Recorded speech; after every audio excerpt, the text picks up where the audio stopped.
Colorado for September 9th, 2019. If you would please stand with me as we pledge allegiance to the flag.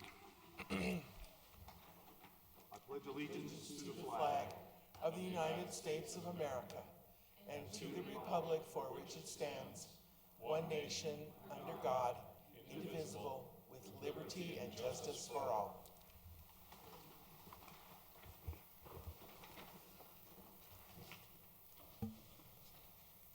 Will the clerk please call the roll of the members? Zachary Urban, Present. David Keeter, Present. Amanda Weaver, Janice Hoppy, Present. Leah Dozeman, Here. George Pond, Present. Larry Matthews. Here.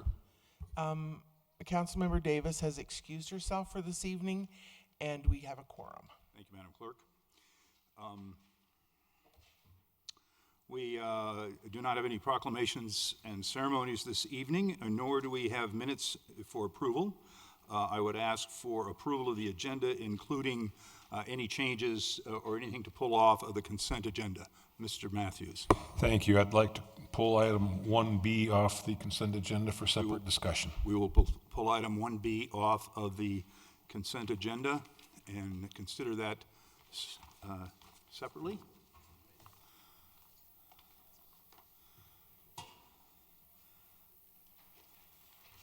And Mr. Dahl, did you have anything you wish to speak to with respect to the agenda? Yes, I do. Thank you very much. We have an executive session set for later in the evening following the study session, and because under the charter, executive sessions can only be convened during a regular or special meeting of the council instead of at the end of your present agenda, adjourn to special study session. I'll be asking you that you simply recess, and the chair can recess the meeting so that you can do the study session. At the conclusion of the study session, I'll ask that you reconvene the regular meeting simply for the purpose of taking the executive session motion. We'll do the executive session, come out of the executive session back into regular meeting, and then adjourn. But I wanted to make that note that instead of adjourning to special study session, we'll be recessing to special study session in order to accommodate that executive session. Thank you. We will now move to our citizens' right to speak. Any citizen who wishes to speak to the council on any item not on the agenda may come to the podium and speak for 3 minutes.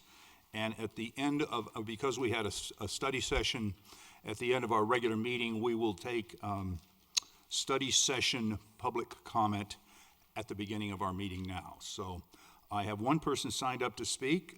It says Jeff Shader, and I think perhaps we'll call him Sheriff.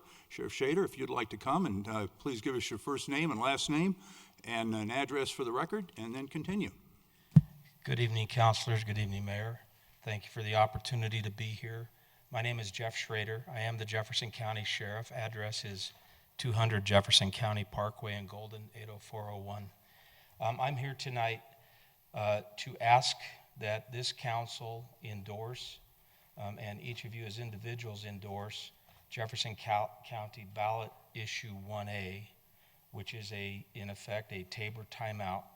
The reason that I am asking for your support of that is for purely public safety reasons. One of the hardest hit issues moving forward, and as I've been noticed by the county manager, is that my budget, and I can also speak a little bit to the district attorney's budget, will both be hit amongst the hardest. The net effect of the budget cuts that are expected in Jefferson County towards the sheriff's office will amount up to about $10 million. That being experienced within the next 16 months.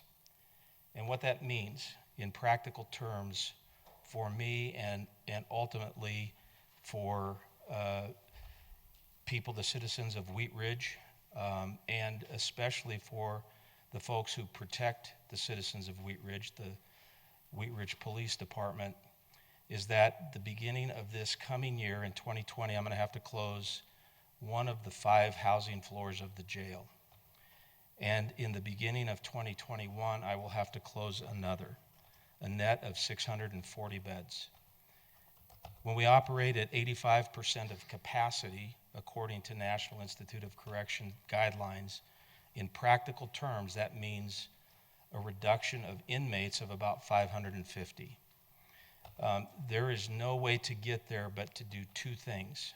And at the beginning of this coming year, I will enact the utilization of a chief judge order that permits the reduction of sentenced inmates to the county jail by 50%.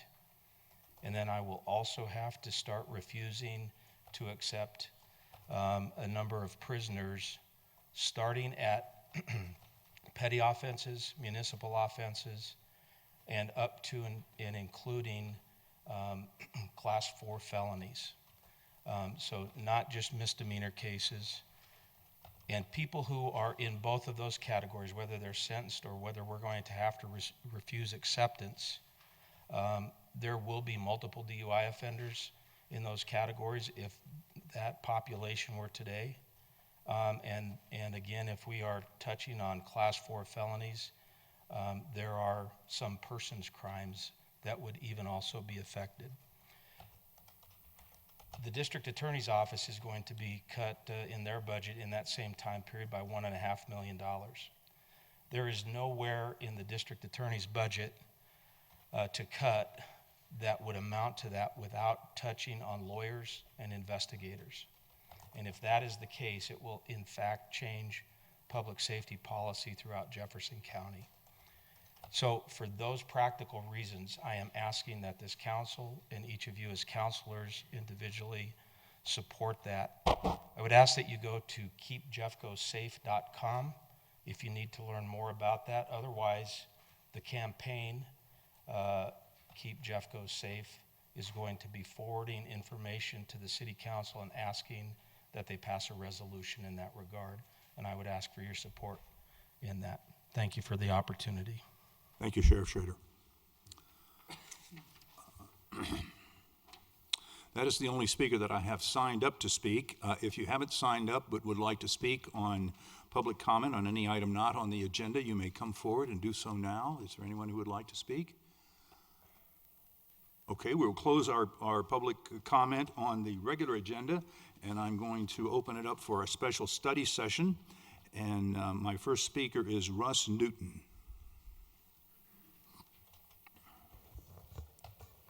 I think, Mr. Mayor, he signed up that probably do the actual presentation, which will be later. Okay. Very good. Then is there anyone here who is not signed up to speak under our special study session? That's a mouthful. Public comment, you may come forward and speak now. Okay, we'll close public comment on that. And go to consent agenda item number 1. Mr. Pond, would you please introduce the consent agenda? Thank you, Mr. Mayor. Happy to present consent agenda. Item A, motion to cancel study session of the Wheat Ridge City Council on November 4th, 2019 due to municipal election. Item C, number 49-2019, a resolution approving an intergovernmental agreement with the City of Mountain View regarding stormwater drainage improvements. And item D, resolution number 50-2019, a resolution approving the memorandum of understanding between the West Metro Fire Protection District and the City of Wheat Ridge concerning DUI blood draw services. Thank you. And a motion, if I may have a motion on agenda item 1A, C, and D, please. Yes, I move to approve consent agenda items A, C, and D. Second. We have a motion and a second. Would the clerk please poll the council? Motion carries 7-0.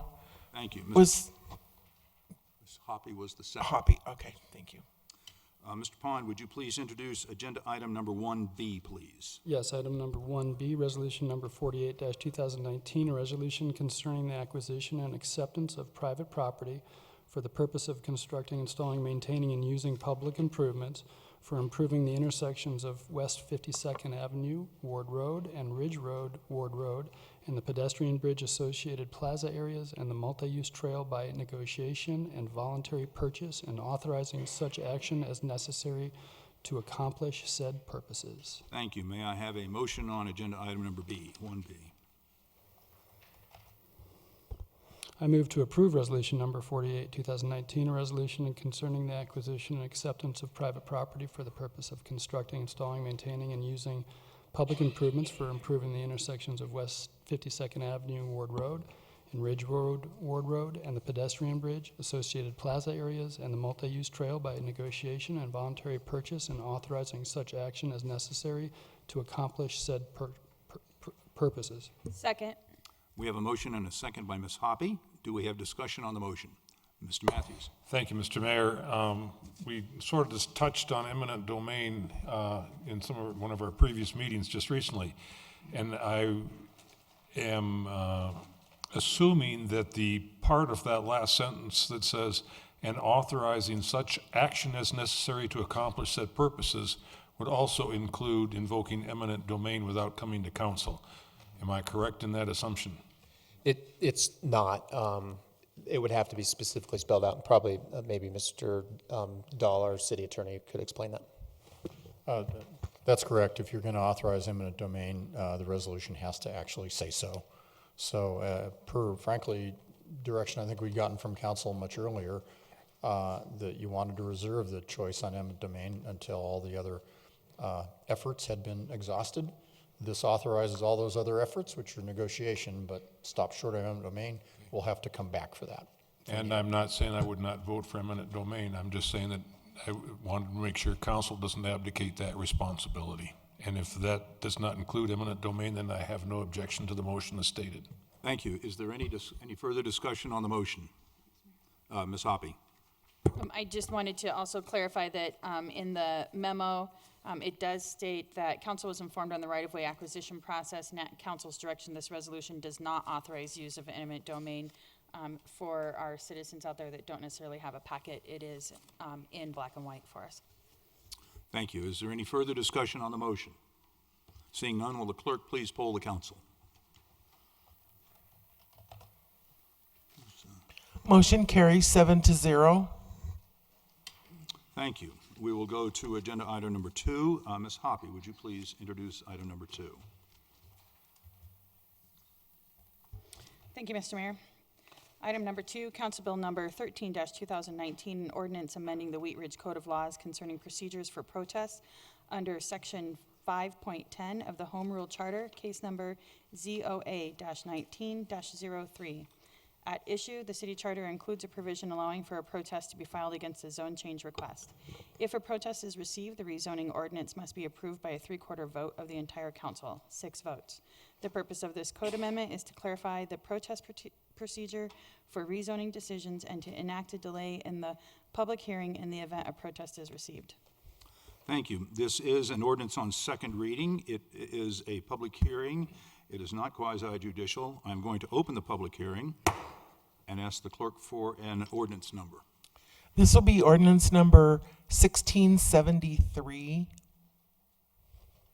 Thank you. Mr. Pond, do we have a presentation on this? Not Yes, Mr. Pond, Mr. Goff. I guess we're juxtaposing you again today, so. We do. Back to our city attorney, Mr. Dahl. Okay, Mr. Dahl. Thank you very much, council. Council has discussed this in a study session, and this ordinance does not amend the charter, but it more fully implements the charter around protest procedures. And I think I've made it clear in the materials here, but I'll say it out loud, that the council doesn't have the ability, of course, to amend the charter, but it always has the ability to implement the charter. And it has done so in numerous provisions throughout the code book on various subjects. This particular ordinance addresses the process around protests, which right now simply involve people filing a protest, and often that comes in during the hearing. The charter doesn't specify when. It's by the hearing is, I think, what the charter language is. So that raises a number of concerns. And you most recently had a couple of rezonings with protests, and so there's been recent experience with the protest process. And as a result of the study session, you directed me to bring forth an ordinance, which I have drafted, and I do want to make a couple of notes about that ordinance. First and foremost, the proposed motion, the recommended motion in the staff report is the first reading version. I apologize for that. I've given Councilmember Hoppy, who I think would be the maker of the motion, the second reading version. So just so when as and if we get to a motion, you'll see it's slightly different, and that's because the first reading motion stayed in the council action form. That's my error. Going to the ordinance itself, I want to make a few points about it and raise a couple of things that I think you should consider as additional changes to this ordinance. To begin with, there are 3 places in the code now that refer to the right of protest. Private rezoning, which is by far the most frequent, rezoning initiated by the city, and rezoning on planned developments. And each one of them refers to the right of protest and either does a lengthy or a short job of describing the charter process. Just organizationally, so you understand, this ordinance is written to detail the process in one place. And I've attached it to the private rezoning section in the code, since that's the most frequent use of rezoning, and therefore the most recent opportunity for protest. And then basically cross-references in the other 2 places. So we don't have 3 different ways the protest procedure is described in the code book. And there's one way it's described, and that's that it defers over to 26-112C7, which is the private rezoning. So that's just organizational. The ordinance itself, you'll notice, the new material, of course, is in all caps. And it has the community development staff, if there's a protest, reviewing it to confirm the requisite number of signers, the 20% on any side, basically. Y'all are familiar with how that works. That that has been met. And that is consistently been the job of the Community Development Department. And there have been times when protests have been received that the 20% hasn't been reached. And sometimes there needs to be some analysis. In my experience, meetings have been recessed for a few minutes while they go figure that out. And that you want to make sure you do that because, of course, it has a voting impact on the council, and you want to make sure you know whether that's true. As written, the ordinance allows the mayor to declare a recess so that the hearing can be continued to allow that to happen. If the community development staff determines that the requisite number of signers aren't there, the owners of property aren't there, then you're done and you go on. If they determine that the requisite number of signatures are there, then presently, as the ordinance reads, the ordinance reads that the council shall act to continue the hearing to the next regular special meeting.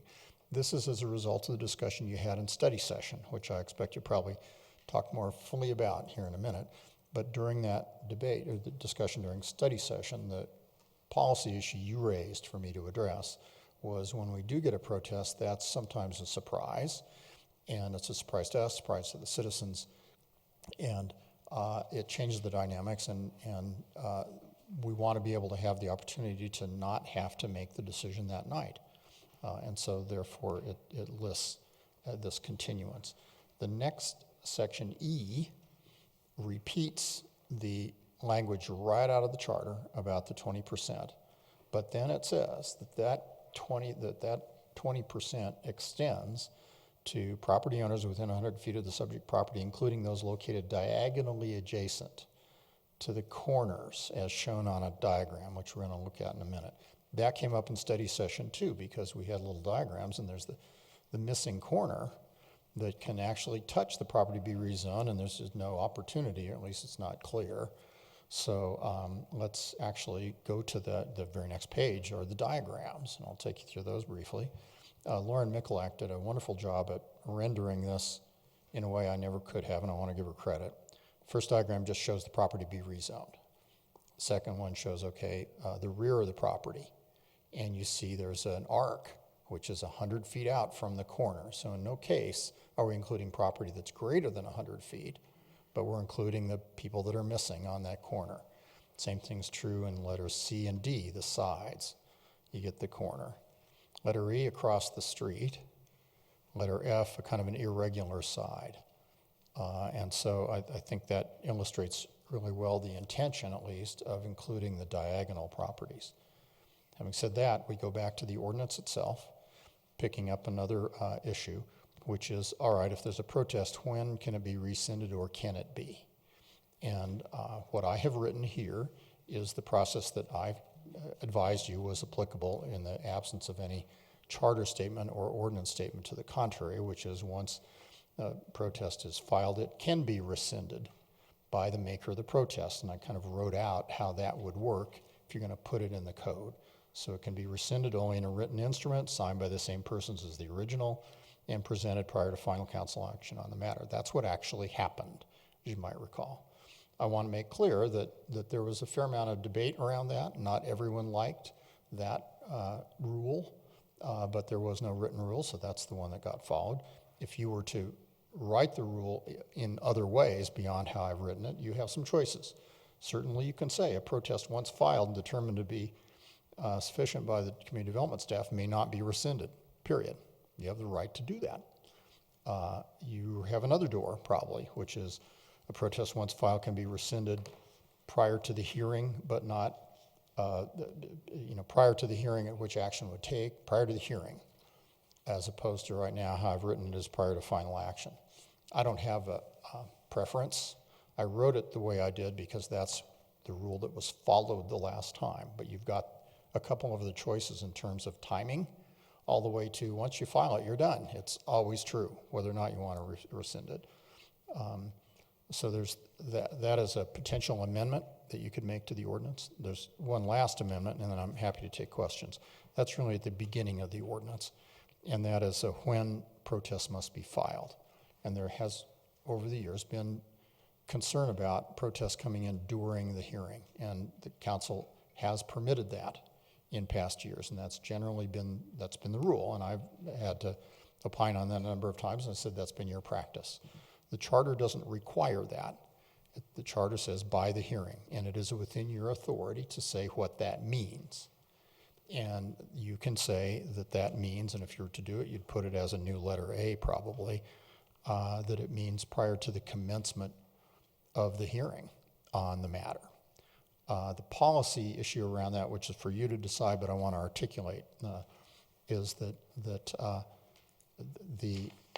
if you were to know that there is a protest at the beginning of the hearing, then you know what your considerations are. That it's not a surprise to council later in the hearing. It's not a surprise to the residents or the applicant or the opponents or anyone that's come to the meeting. They know now what the rules are.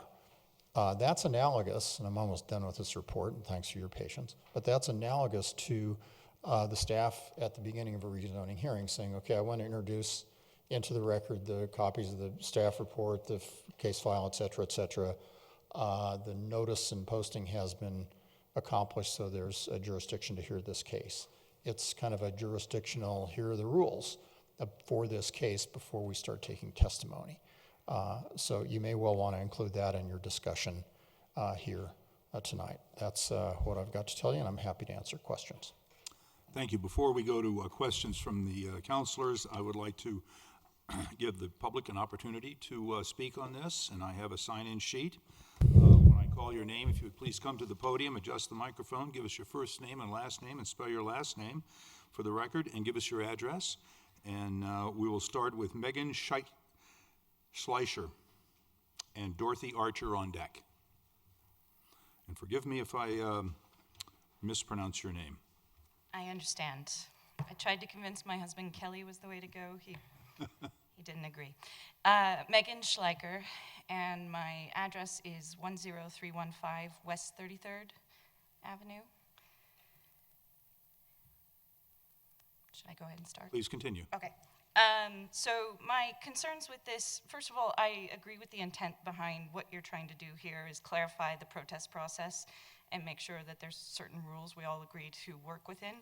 The challenge is being a normal citizen who has to become an expert overnight to be involved in these issues, really are at a disadvantage to, whether for rezoning purposes, be developers who have staff who are experts in these processes and know exactly what to do and when and how to time everything. the ability to obtain signatures to actually get a protest might be a simple case, it seems, from what I'm reading here, of just one signature, but it also might be a significant amount of signatures with neighbors you might be close with or you might not be close with. And so limiting the time frame even further for citizen participation in this process can be a real challenge. And I know the fear is that citizens are going to purposefully delay this process. At least that was what was discussed in the zoning commission meeting that I attended about this. But citizens have children, citizens are working, citizens are doing all sorts of things. They're not sitting deviously planning, how do we keep delaying this process? I know from personal experience recently. And then the second item is that I had said in the zoning commission meeting that I had concerns about the fact that if you do make a mistake as a citizen in obtaining the signatures, maybe the 100 feet falls on someone's property line, but it doesn't appear to take up the entire piece of property, that are they considered part of the 20% or are they not considered part of the 20%? It's really challenging to figure out where that line falls and who's included in the group. The zoning, or not the zoning, but the development office has very graciously offered to be of assistance when we need assistance, but again, it's all about timing and being able to act quickly enough and figure out answers to all of this, literally trying to determine who to even call and search the websites and figure out all the answers to these questions has been really challenging for those of us with recent concerns about zoning changes. It's been difficult. So I would like to propose the wording in this, if we do implement some type of wording, include something to the effect of some ability to correct an error or at least get assistance, not for names and addresses, which was interpreted somehow in the last concern that I had with the zoning commission, but for knowing which addresses should be included in that 100-foot area. So those are my concerns, and thank you very much. Thank you. Our next speaker is Dorothy Archer and Ihor Figlis on deck.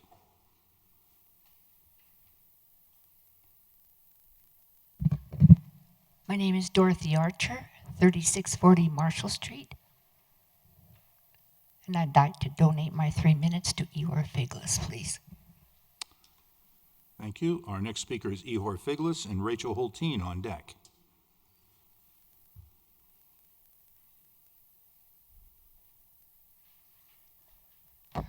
Good evening. My name is Ihor Figlis. I live at 9775 West 36th Avenue. I'm here to speak in opposition to this proposed ordinance. At best, this ordinance is unnecessary. At worst, it is erroneous and seriously subverts the intent of the Wheat Ridge City Charter.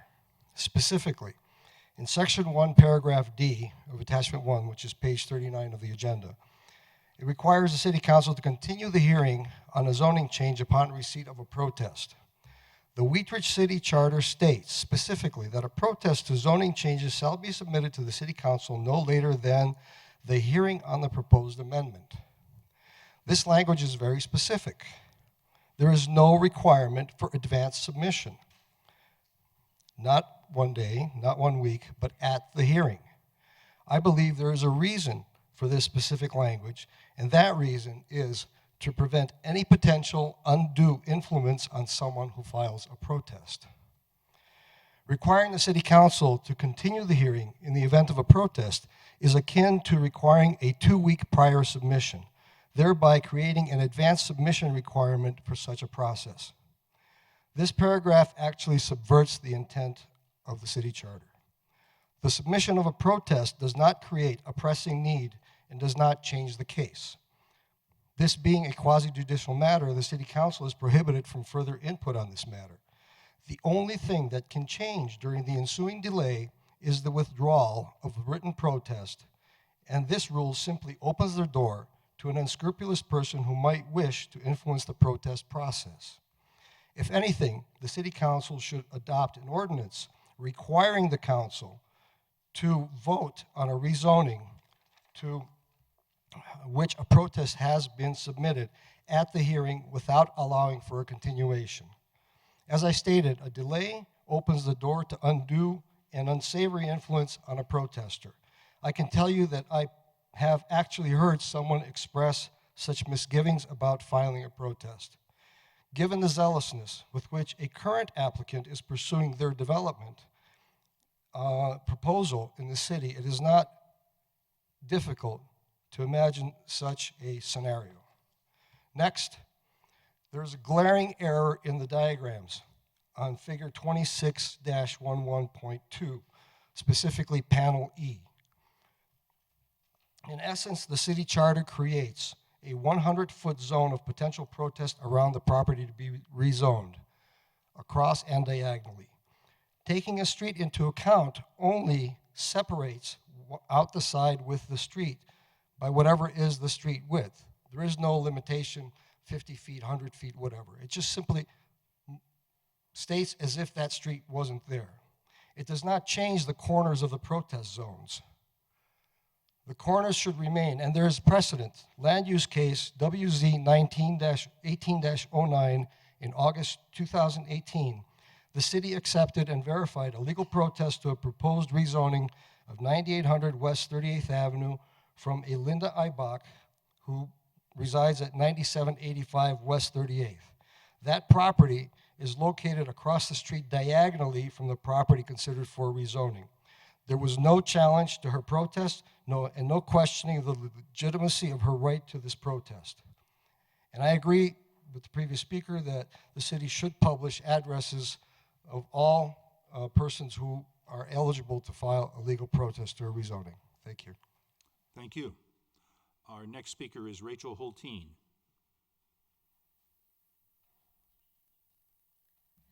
Good evening, Mayor and Council. My name is Rachel Holteen, and I live at 4690 Balsam Street. I'd like to speak in favor of the proposed ordinance tonight, and I've got a couple of pretty specific comments about it. This ordinance has come forward in part from some comments I had this spring, and then the process that Mr. Dahl explained. And when I first came forward and suggested we look at our process for rezoning hearings that have been protested, it was really motivated around listening to comments in this room the preceding months around the desire for more notice, transparency, predictability, and inclusion in important processes. And I believe that that is something everybody in our city and everybody who represents our city would like. When a rezoning is protested, it is because there's something about that proposal that is requiring additional attention. And it is important enough to our citizens to take the time. The first speaker really talked about the duress that they have to actually get that petition together and to get it together correctly. If they've gone through that process because the project's important enough to them, then I think it's important enough to our whole community to pay closer attention to it. So the intention is to allow us all that additional time. What we've seen play out in this room in the last year is a protest also changing the dynamic on the dais. And we've seen that a protest actually has kept the petitioner and the citizens from getting the full attention of the council because the protest has created tensions. So I think giving time for everybody involved to walk in the room on the same page is, again, to the advantages of the citizens who want predictability and transparency. What I wasn't expecting were all of the other nuances that were fleshed out during the study session and the diligence by staff. Confusion that Mr. Matthews pulled forward about defining the area of protest not being well defined. I think, again, what we'd like is clarity and understanding about exactly what's included so that there is no surprise. If we've got citizens that are petitioning for protest, they should have accurate and the same information. So I'm grateful that this process has daylighted things like that, as well as verification of the protest and Mr. Dahl's comments about rescinding the protest. You know, these are all areas that currently are not clear in our code of laws. So I appreciate Mr. Figlis's comments about the charter's intention of a protest actually being voted on that night because the time delay could open up, whatever undue influences he was talking about. But I think at the end of the day, when we talk about our community as a whole and the integrity of our representatives, what we really value is predictability and inclusion and transparency. So the pressure to act quickly enough is really on the petitioners. And I think once they've done that hard work to successfully protest a rezoning, then I think there should be adequate time for everybody involved to understand what the situation is. You guys, as you know, vote on a lot of things every other week. And most citizens don't pay attention to most of those things. A protest is a signal to pay closer attention.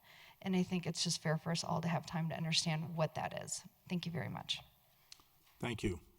That's all of the speakers that I have signed up to speak. If you haven't signed up but would like to speak, you may come forward now. And please adjust the microphone. Give us your first name and last name and your address, please. Odarka Figlus, Figlus, 10580 West 34th Avenue.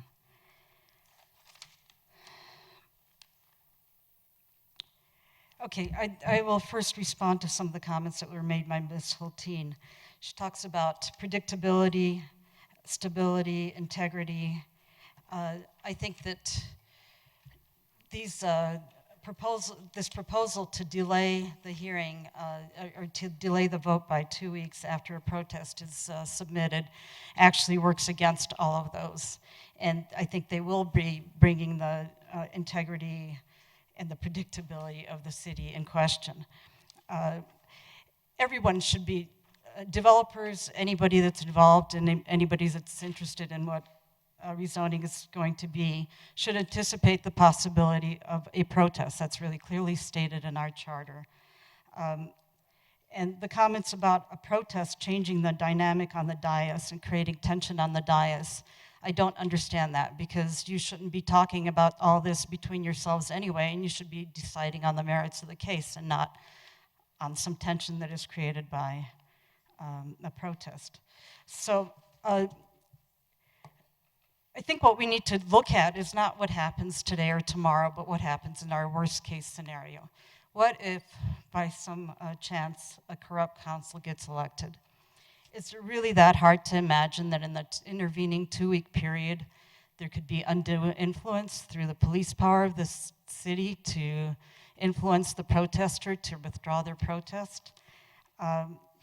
There already is a perception, unfortunately, among some people that they are concerned about filing protests, and I've heard that from sitting in the back of the room, that they wait to see if somebody else files a protest so they don't have to put their name out there because they're concerned about any repercussions.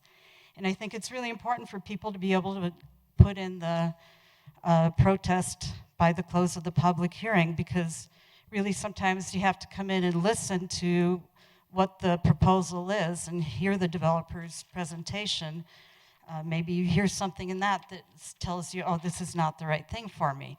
You can't know that in advance. So we need to have the opportunity for people to do it at the last minute. It's also very difficult for people to come and then, present and be, it's an emotional issue for people if they're coming in and speaking against a rezoning in their area.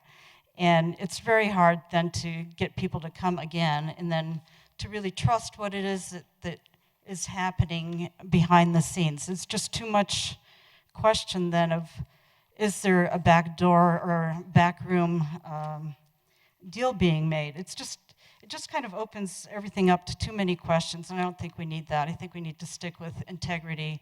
I do like the proposal of saying if there's a protest, vote that day and make it really clear. The other thing is that it can be really unfair to the developer as well. So let's say that you do have a legal protest, but it's a great development. He's going to get 8 votes. Well, now you've made him wait another 2 weeks, and with all that uncertainty added to it as well. I think it's just not fair to anybody. I don't see how this opens up the process. I just think it clouds everything up. Thank you very much. Thank you. Is there anyone else who has not signed up to speak on this who would like to come forth and speak at this time? Okay, I don't see anyone, so we will close the public comment portion of this item and move to questions from council. Mr. Matthews. Thank you, Mr. Mayor. I was going to comment on the same thing that Mr. Figlis did, is that it appears to me that the way the charter was written, that they were extending the property line 100 across whatever street width was there. And this diagram's a little misleading because it doesn't necessarily show property lines lining up across the street, which is the norm. I mean, in most subdivisions, property lines are invariably equally distributed down the length of the street. And so what could happen in this case is you've got, if you're rezoning two properties that are being combined or whatever, the properties right across the street would coincide, and even though someone is sort of diametrically opposite the front corner, they are not considered, even though on the other side of the street, the zone of consideration extends 100 feet out. And so I believe that those arcs should start from the other property line and go out 100 feet also. And that would, in essence, then, your arc starts this way and then goes over across the street and then goes back down. And it's just like the street didn't exist, which I think was the intent of the original charter.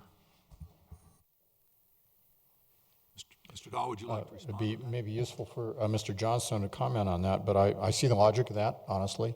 The intention, I believe, from reading the charter is that the street's not there, and so the people across the street get the same rights that the people behind the property would get, or on either side of the property. And I don't have a concern with that. You're creating the same kind of image across the street as you are as if the street weren't there. And I don't, Mr. Johnson might want to comment, but I think that gives you parity, and I think that's looks good to me, but I'm not the technical person. Mr. Johnstone? What do you think? Yeah, I mean, I think there's an argument to be made for either case. The reason why we drew the exhibit in E the way we did was we were reading the language in E, which is at the paragraph below the images, directly opposite across the street, as being meaningful, slightly different language than what was used in A through D. So that's the reason that it was drawn differently, because we thought that to be meaningful language. But I can understand that. I'm just saying that when you look at the other three corners or four of the property or whatever, there's an extension sideways around that corner, and I believe that in order to be consistent, it should be applied in image E there also across the street, because in essence what they're just telling you is the street doesn't exist. You know, they're just extending that property line out, and all of a sudden you're on one side of the street, you're going out 100 feet and down, and on the other side, you're not. I definitely think the council's got authority to articulate that, because very much your job is to implement the charter, and where the charter is not clear or needs to be implemented, that's your authority. You do it by ordinance all the time, and I believe you'd have the authority to do that and to make that diagram E look very much like diagram B. Thank you. For example. Ms. Weaver? I would support adding that arc on those corners. I'm curious, how does this map change or not change with the notification process we have at the beginning of a rezone petition when a developer comes in, and I know that it's 100 feet? Is it the same map? Because it seems like we should sort of match up this 100-foot notification, right? Does that make sense? Where with our other public notifications for the meeting, is that we're using the same logic? Yes, because we've been talking about this 100 people within 100 feet, and I know that we've heard people come in and say, I wasn't notified, and I'm wondering if they fall in these sort of strange not strange places. The notice area. The diagonal, I don't know. Ken can correct me, but the notice area for rezonings is 600 feet? It's 600, okay. 600 Yeah, for a so it's neighbor. much larger. No, 600 for a neighborhood meeting, and 200 or 300 depending on the type of land use application. It's a little different on different applications, and Oh, it's okay. just immediately adjacent for the purpose of subdivision plats. So the 600 feet is for the neighborhood meeting, which is the requirement to have a neighborhood meeting before you can submit application. Okay, But to and- answer the question about how we draw the map, there's no, it's basically a diameter from the perimeter of the property. So it would be very similar to, for example, B, except you'd be doing it around the whole property. So it is taking into account all The those corner lots? and the diagonal, yeah. Thank you. Mr. Keeter? So for the question that was raised with the first comment, am I right in understanding that if a square foot corner of the property falls within any of these shaded areas, then that property owner is included in terms of the protest? Yes, although that property owner has to, the amount of property has to be 20%. Total, So, so you know, that if you've only got a little bit of property, you contribute, but you don't contribute much to the 20%, but you help. So it's a little bit of a double-edged sword. You can make it broader to include more people, but then the percentage of people the number of actual people that you have to get involved with can also go up exponentially. I think that's exactly right. You need to get 20%, or the owners signing of 20% of these shaded areas that are shown here. And if the shaded areas don't have the arcs, then it's less area. So including the diagonals to include people and give them rights means that the 20% number in the charter you can't change because that's in the charter. So you're interpreting the charter to say it really means these shaded areas, which are larger than just rectangles. They have curves on them, which are bigger, fair enough. As was pointed out, there may well have been a case where that rule was applied.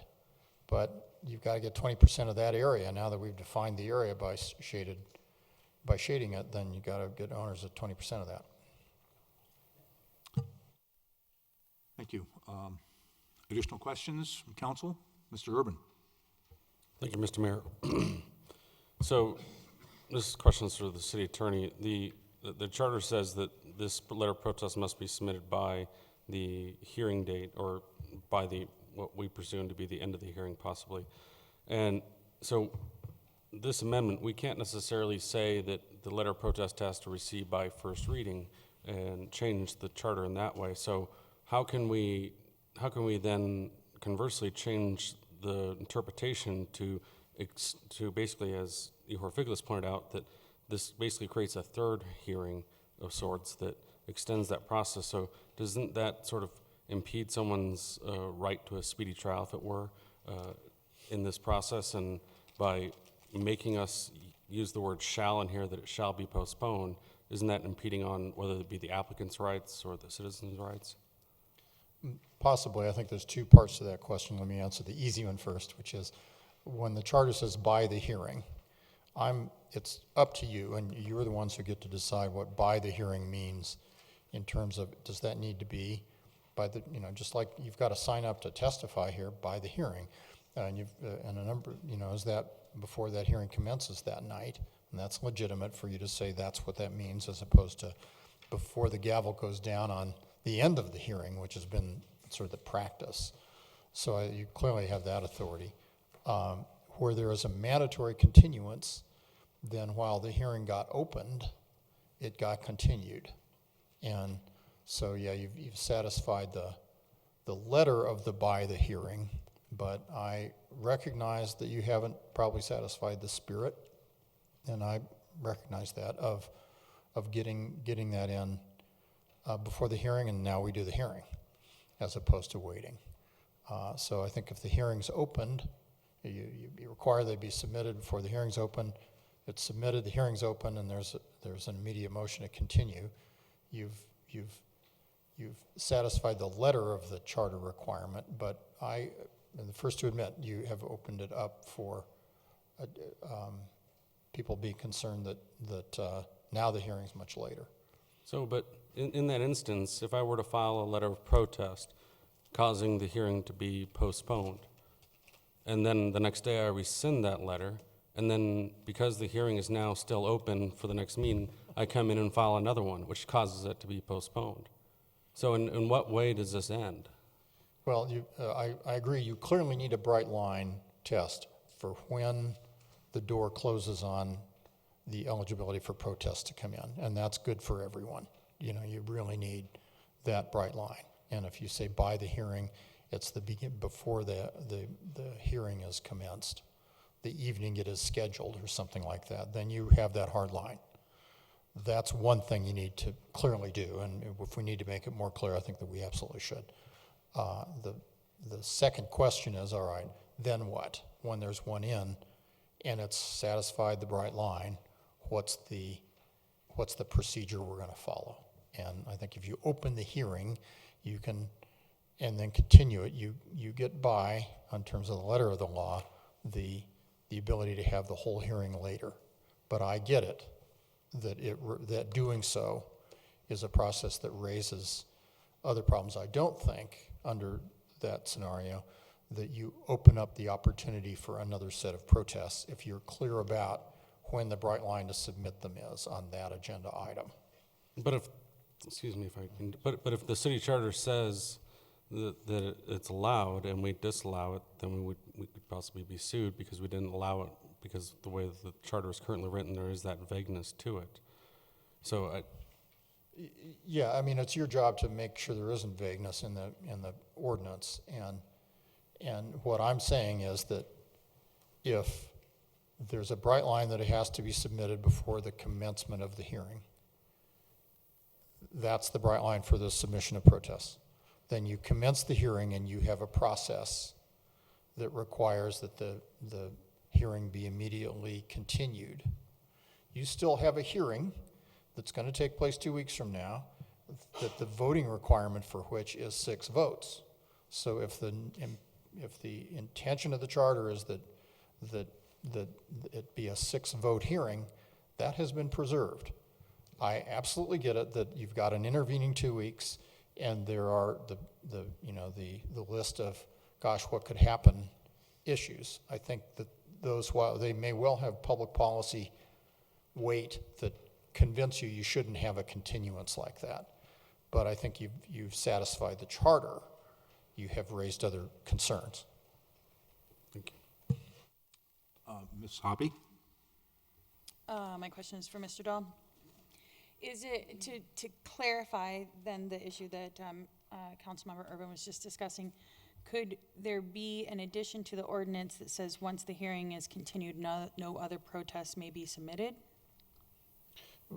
Sure, I would wrap that into the hard line, bright line test we're evolving for when the deadline for protest being filed is. Because once you have that, per my dialogue with Councilmember Urban, you're done. And the fact that the hearing's been continued doesn't mean additional protests come in. And you should probably articulate that if that's your intention. I think that is how this is presently written, because again, it came out of the study session where those points were directed to be written down.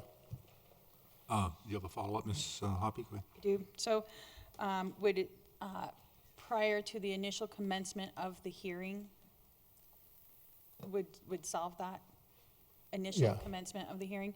Prior to, Meaning that yeah. once it's continued, Yeah, a continued it's hearing. continued, Yeah. it's no longer the initial commencement Yeah, of the a hearing. continued hearing didn't commence on the 2 weeks later continued date. It commenced when the mayor said, okay, I'm going to open the hearing on the XYZ project, and gavelled that open.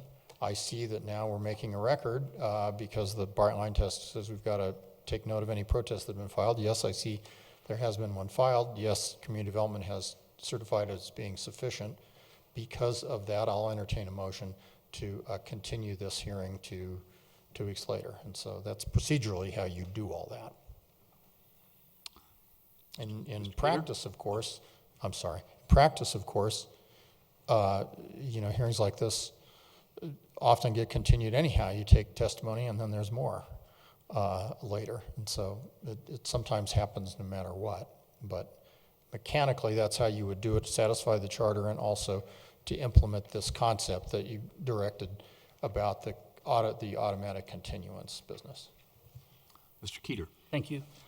Just a very quick question, clarification about withdrawals of petitions. I think this is what the language says, but my understanding, the one time we've dealt with a withdrawal of petition while I've been here, it was one landowner had enough property to be in the 20%, filed the petition, withdrew it.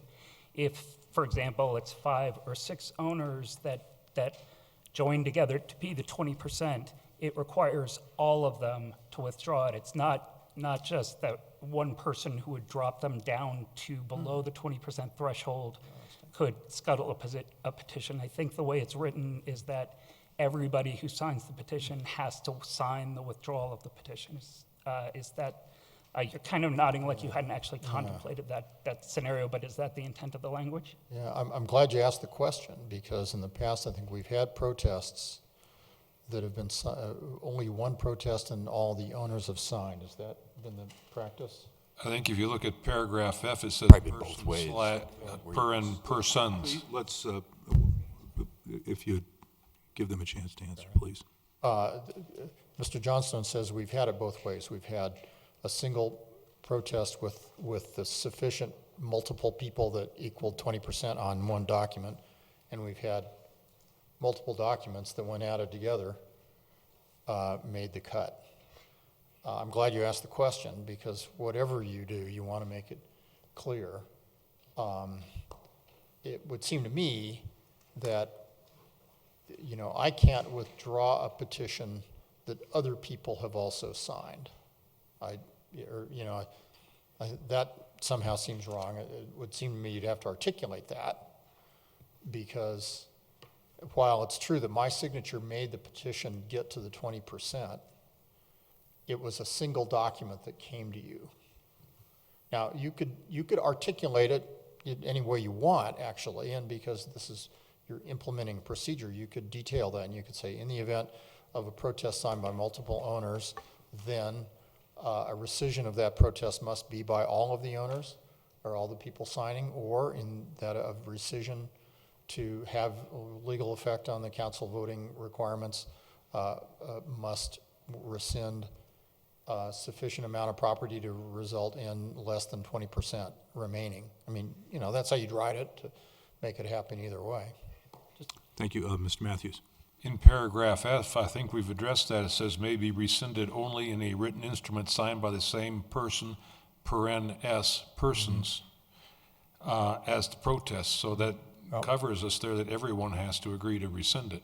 I think that's probably true. Where you've got a where you've got a document where a bunch of people sign one document, seems to, I mean, that's how I hadn't drilled down to this level of detail when I was writing it, but I think that's exactly how you'd render it, such that if you had multiple single protests that added up, you know, I can withdraw one, and it might be enough, and it might not be enough to bring it below the 20%, and in a way, that's fine. The 20% is the rule that you apply, and if there's still 20%, even after somebody rescinds, then you keep going.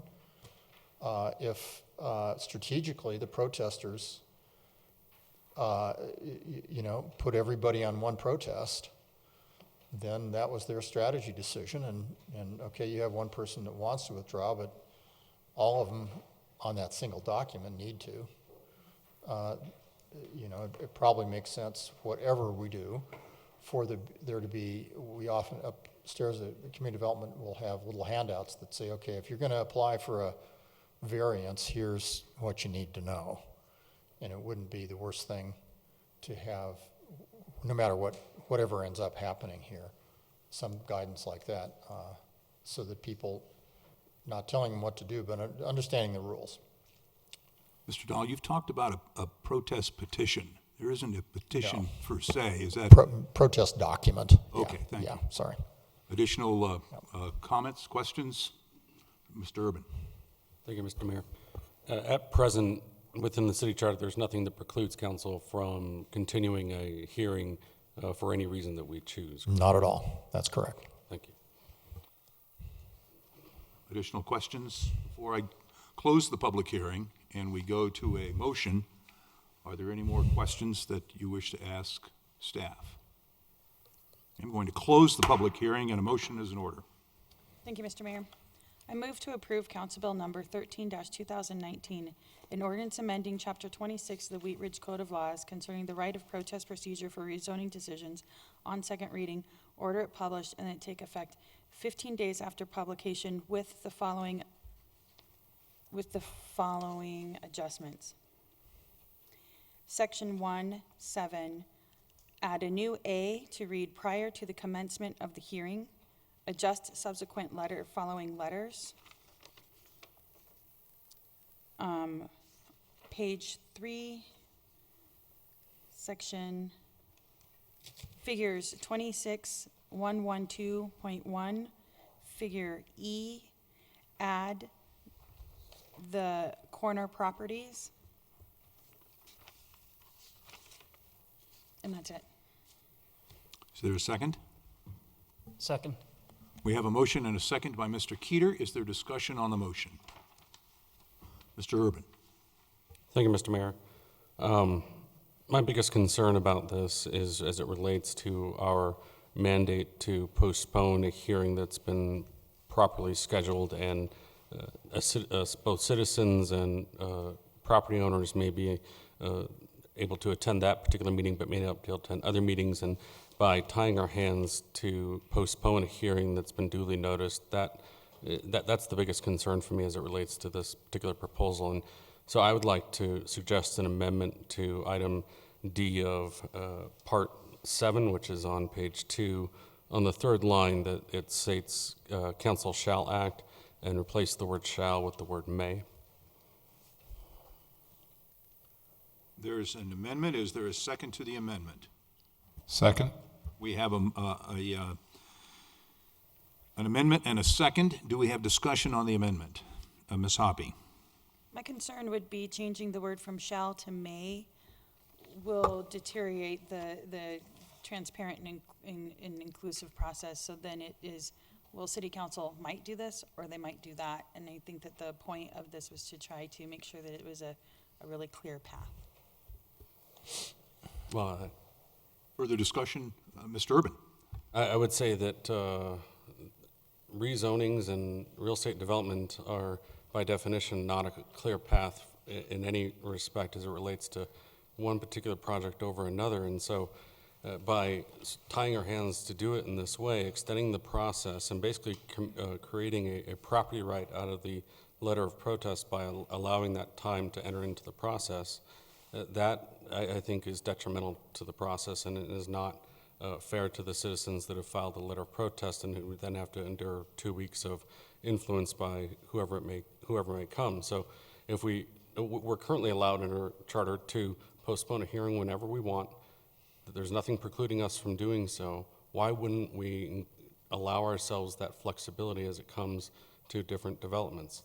This is a suggestion that we've learned from this most recent process, and that's why we're here today, is because we're learning the lessons that we got over the past year. So instead of tying our hands here, using the word may gives us a guidance as to what to do, but doesn't restrict us in the future. Additional discussion on the amendment? Seeing none, will the clerk please poll the council on the amendment?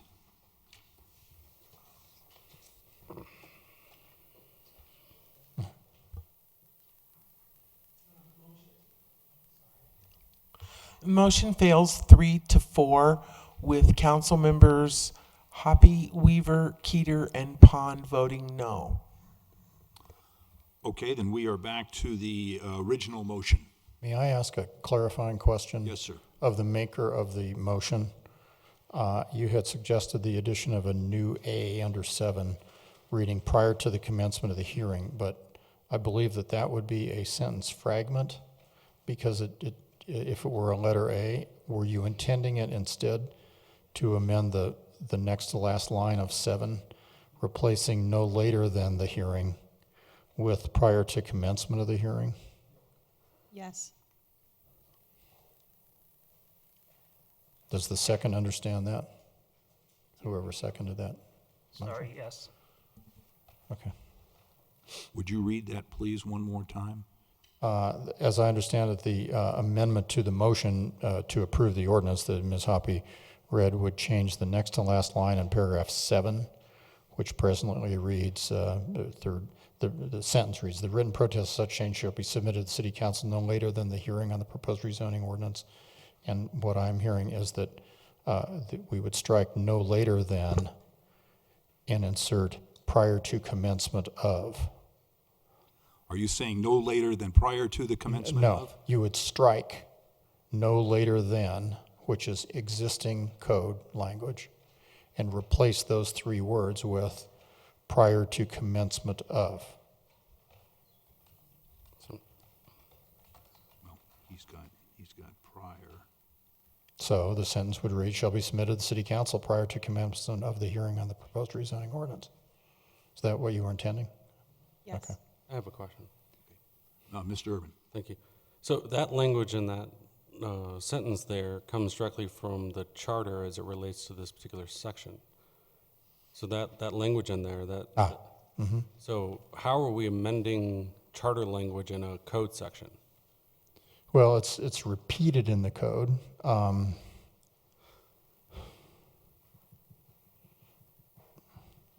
Because we can't just Yeah. say this code section actually means Yeah. something else. Yeah, it should probably be its freestanding letter A.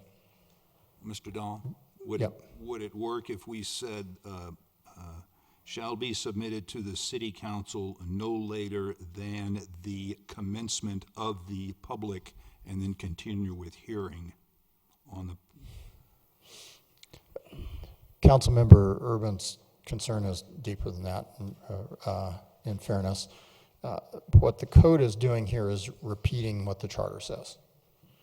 And it's absolutely true that you can implement the charter, and that's what you're doing here. And it doesn't bother me at all that the charter says no later than the hearing, and you later in code say, here's what no later than the hearing means. You have the right to do that. No later than the commencement of the hearing. Right. You have the right to do that, but there's sort of a mechanical issue here. How do you do that? Do you do that in a code section that repeats the charter language, or do you do it in a separate section that says, here's what that means? And I think, in fairness, you should do it in a separate subsection of the code that says, here's what that means, which gets me back to where Councilmember Hoppy was to begin with. I apologize. But you'll need to do more than just the sentence fragment. Maybe you do something like, for the purposes of the charter requirement, the written protest must be submitted prior to the commencement of the hearing, something like that. Can it be, all protests shall be submitted prior to the commencement of the hearing? Sure, as its own letter A, as opposed to. Letter A. Yeah. Should I reread my motion? Would you? Thank you, and sorry to slow you down. Yep. Commencement of the public hearing.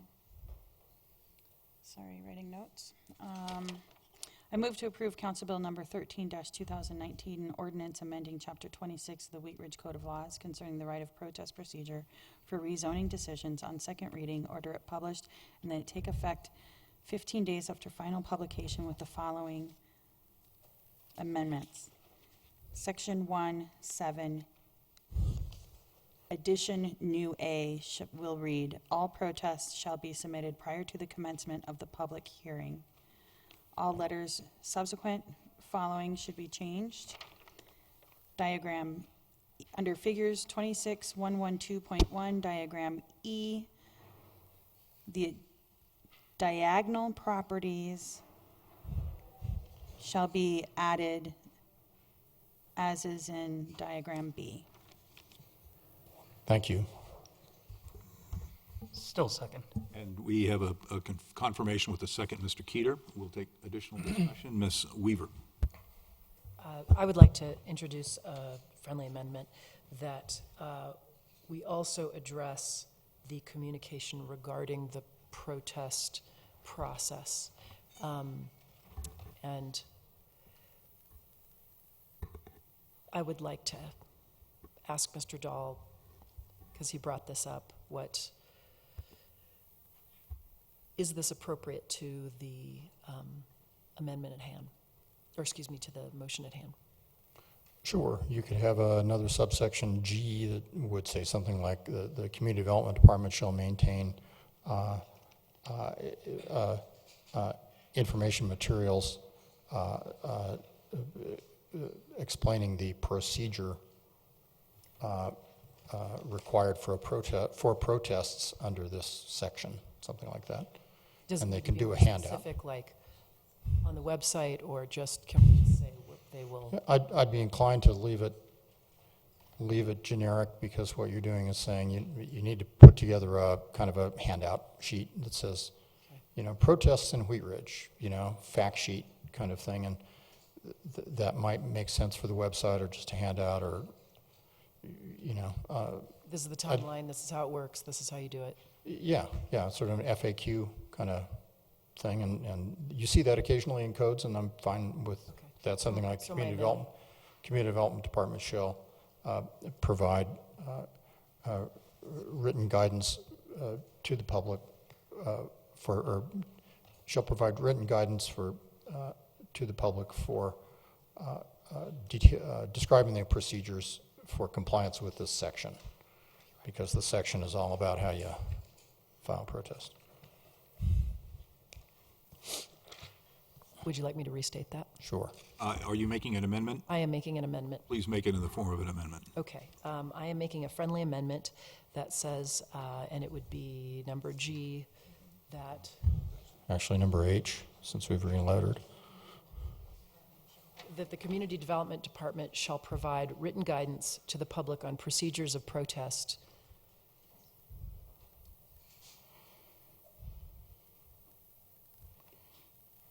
Is there a second? Second. We have an amendment and a second by Ms. Hoppy. Do we have discussion on the amendment?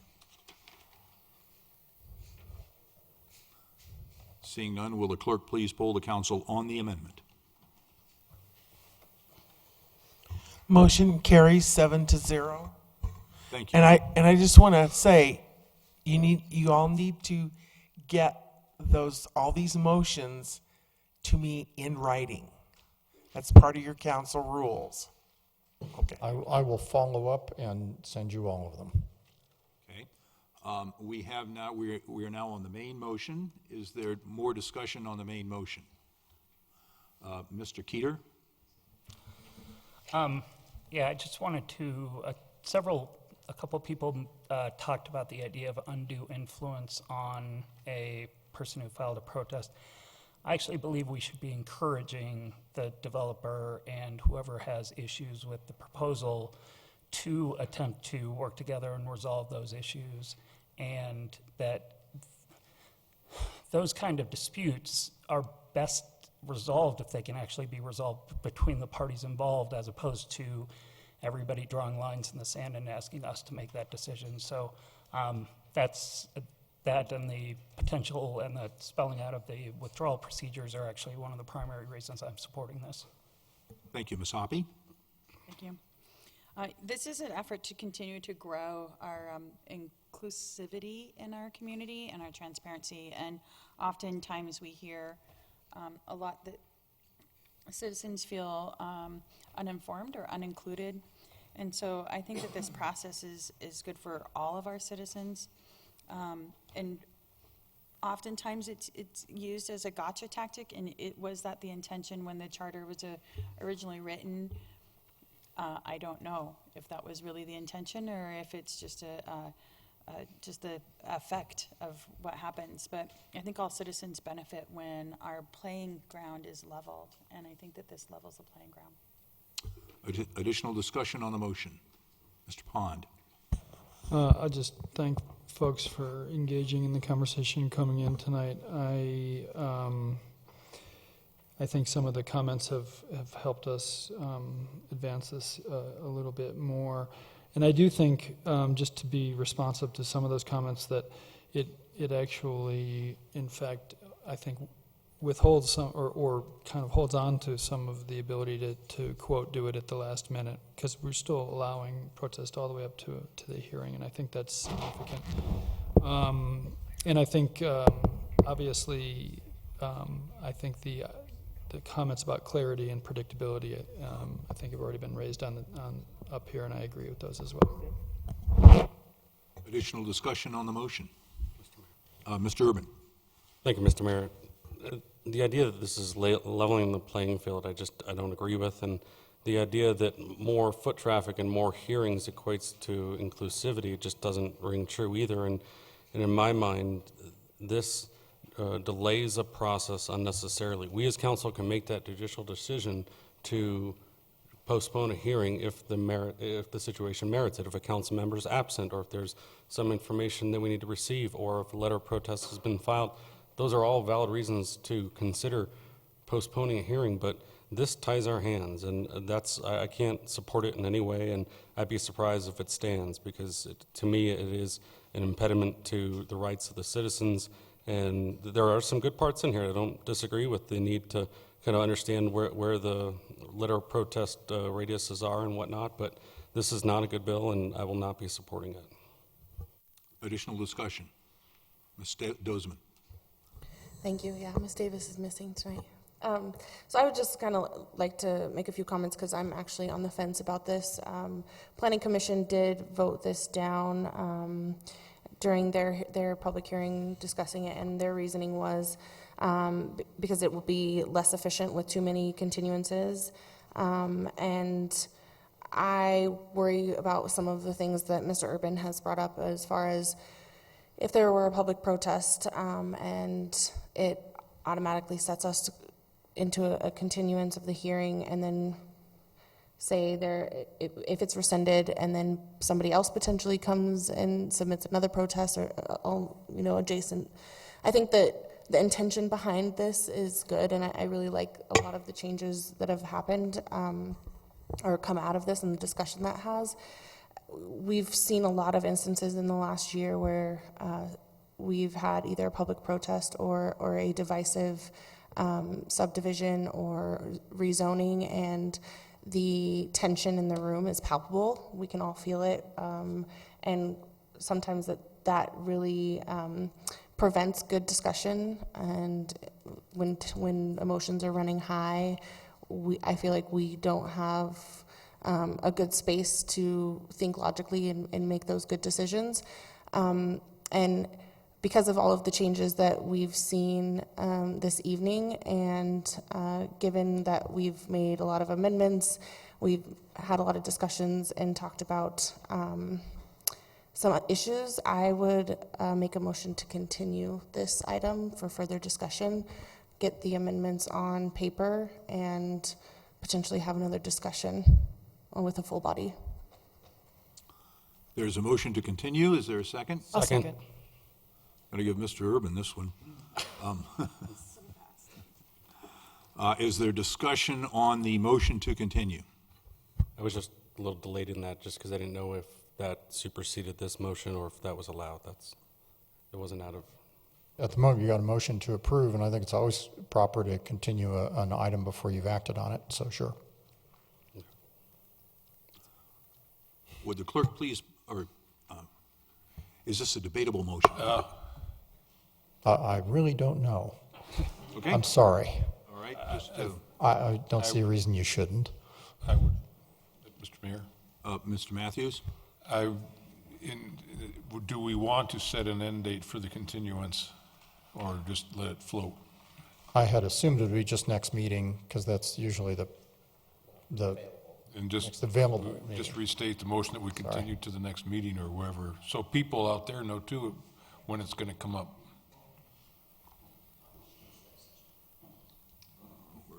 I mean, if we're going to be making that many changes, I think that having a discussion of study session so we can kind of hash some of the details out a bit further, because it sounds like a lot of us agree with the intent behind this ordinance, but not necessarily the details as of right now. I think it'd be important for your motion to be clear. I sort of heard it as, we've had the hearing and motion and amendments and you're kind of ready to act, and if there's a continuance, that's great. I don't have a problem with that. It's just that my assumption was that's a continuance to the next meeting's agenda, and you see it typed up, and then and do it then. If your intention is that it get written up and then continued for action, but meanwhile scheduled on a study session, that you would need to make that clear. If it were to come to a regular business meeting and you're going to be writing it up, I don't want that to be an undue burden on you, for one. And two, I would also like to see us somehow address an issue of not triggering too many continuances or not allowing for a public protest to be validated and then rescinded, and then another one to be validated, because I feel like that weaponizes the code in a completely different manner. Councilmember Pond, I think. Mr. Pond? I just want to make that clarification. I understand the amendment, the kind of conditions of the motion to include the bright line designation of before the hearing, so there can't be a recirculation of it once that moment has been reached. Is that a correct statement? That's correct. That's what you did in that amendment. But if we were to be continuing, would that not trigger another hearing? It would just be that No, one because time you've got a single is it? bright line for submission of Okay. protests, and that's at the beginning of the hearing. All right, awesome. Thank you. Yeah.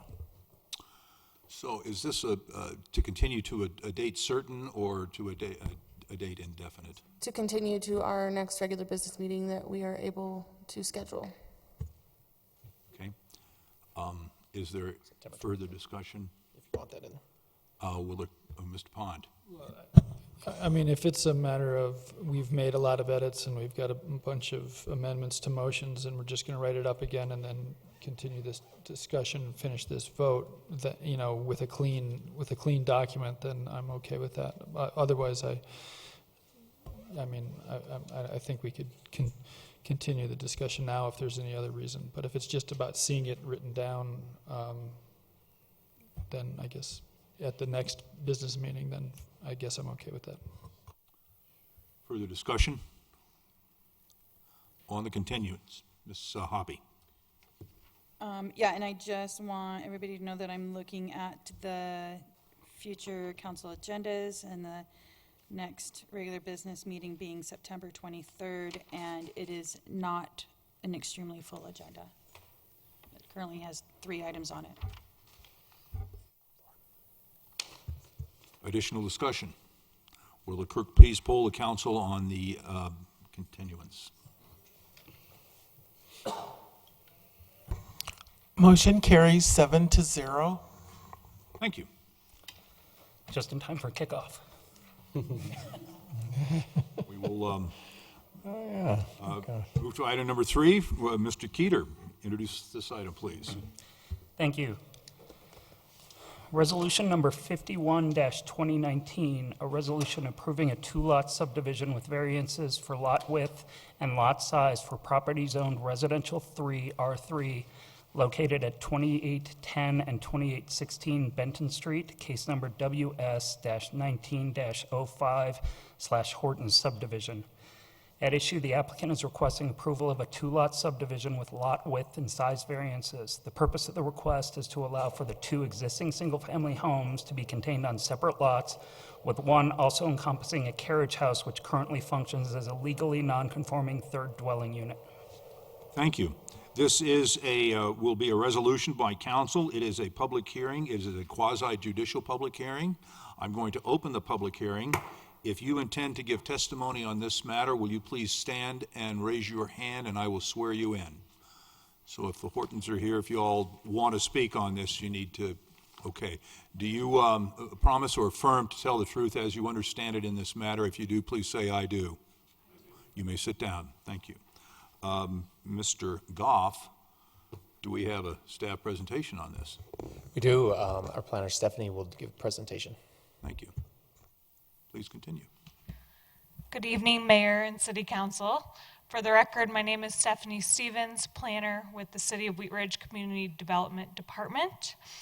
here tonight to present to you case WS 1905, request for approval of a 2-lot subdivision with variances to lot width and lot size for property that is zoned R3 Residential 3, located at 2810 and 2816 Benton Street.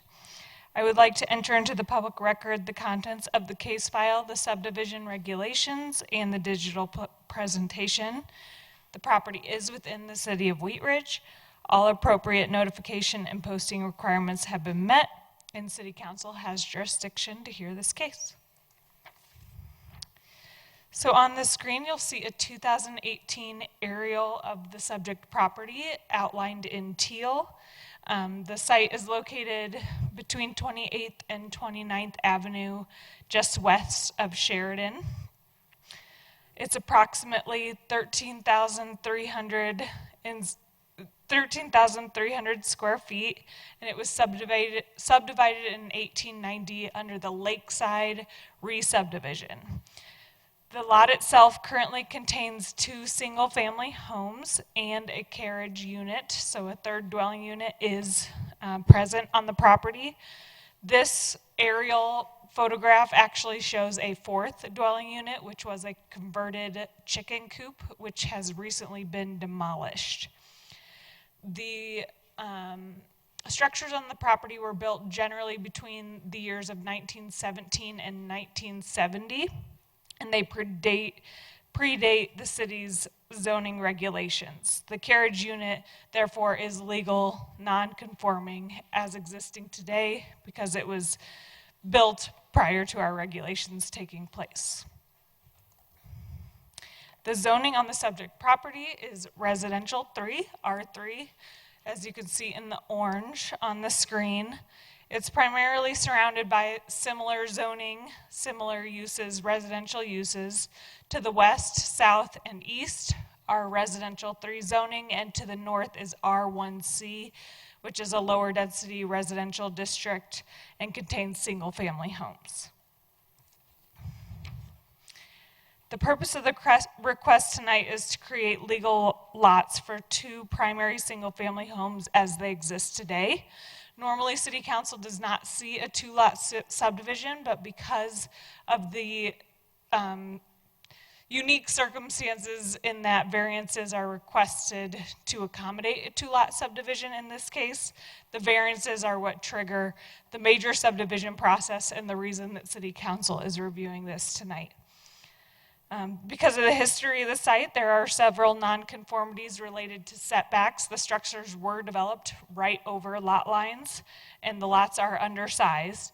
But the subdivision before you tonight improves and does not increase these nonconformities. The proposal before you is to allow the 2 single-family homes, one that would also encompass the existing carriage house to be contained on separate lots, and the central lot line has been configured to align with the existing fence line down the center. So this slide that's up on the screen now shows both the existing and proposed conditions. The current lot lines as they exist today, the 4 lots are shown in teal, and the newly configured proposed lot lines are shown in red. The items that have variances tied to them also have an asterisk next to them. That's the lot width for both lot 1 and lot 2 are under the required 60-foot width that's typically required in the residential 3 zone district. And then lot 1, which is towards the top of this, or I'm sorry, lot 2, which is on the south side of the screen, or the bottom of the screen, is also requesting a variance for lot size due to it being under the 7,500 square feet that's typically required. Lot 1 is proposed to be larger because of the current configuration of the existing single-family homes. It also would allow the lot that still contains the carriage house to be larger in size and have appropriate setback, or meet appropriate setback requirements for the carriage home. And by assessing the lots based on single-family standards, rather than, say, duplex lots, or the one that has two independent dwellings on it, by addressing it with single-family lot standards and proposing the variances that way, this would preclude any allowance for a second unit on Lot 1 if that carriage home was ever demolished. So incrementally decreasing those nonconformities over time. We'll go through a couple of images really quickly just so you can see what the current existing single-family homes on the sites look like. This picture on the screen is directly of 2816 Benton Street, the northern lot. Looking southeast, you can kind of see 2810 in the distance. It is important to note as well that curb, gutter, and sidewalk is in place, so no public improvements are required with this proposed subdivision. This is just a shot down the center of the two properties showing that fence line and where the newly proposed lot line would be proposed at as well. And then this shot is from the rear alley looking northwest. This shows the carriage unit from the alley view and the old location of that converted chicken coop that was recently demolished. So the applicant was required to go through the full process. Since Wheat Ridge is not a full-service city, we sent the referral to outside agencies and completed an internal review with various departments. We did not receive any concerns from outside agencies. All servicing agencies can serve the property.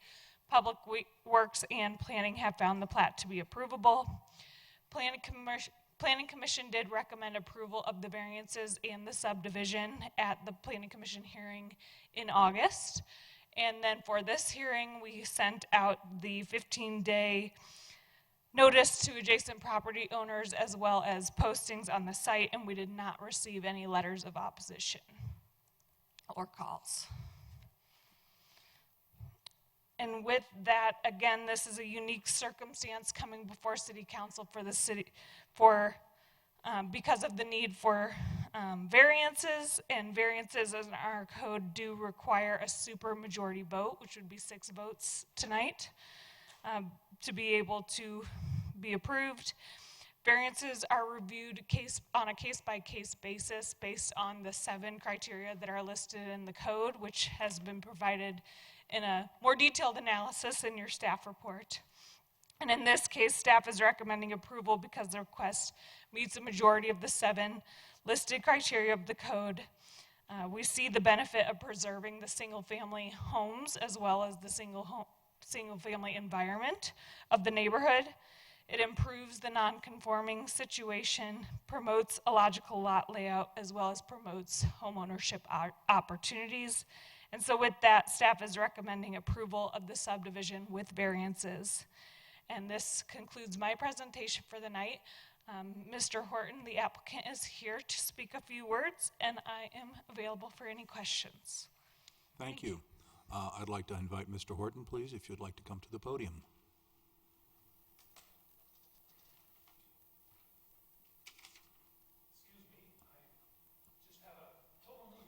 Oh, I'm sorry. Take your time.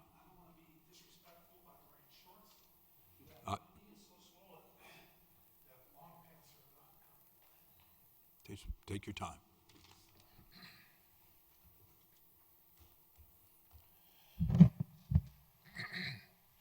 Give us your name and address, just for the record, please. Mayor and Council, Terry Horton. The property is 2816 Benton. 2810 does not exist as far as public records go. My home address is 1295 Cody Street in Lakewood. Try to make this short. There's 3 houses on the property.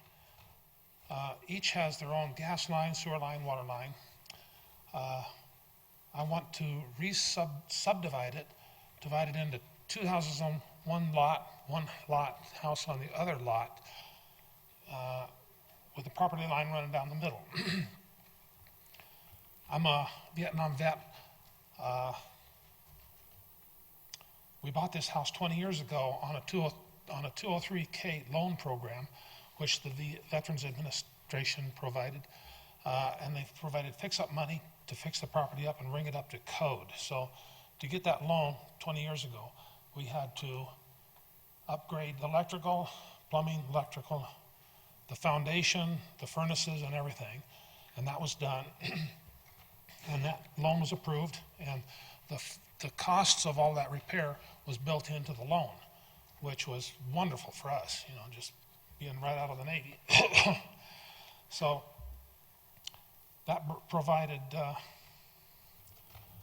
brought everything up to code, and I'm sure that if there's any concerns here from neighbors, this is R3 zoning, but this re-subdivision agreement requires me to agree that no triplex can ever be built on the property. We considered that, putting up a triplex and tearing down everything. I don't think the neighborhood would fit in the neighborhood, and I don't think the neighborhood would like it, so we're not going to do that. And the subdivision requires that I sign a statement that says basically that I can't build a triplex, and nobody that I ever sell the property to can build a triplex. Is that right?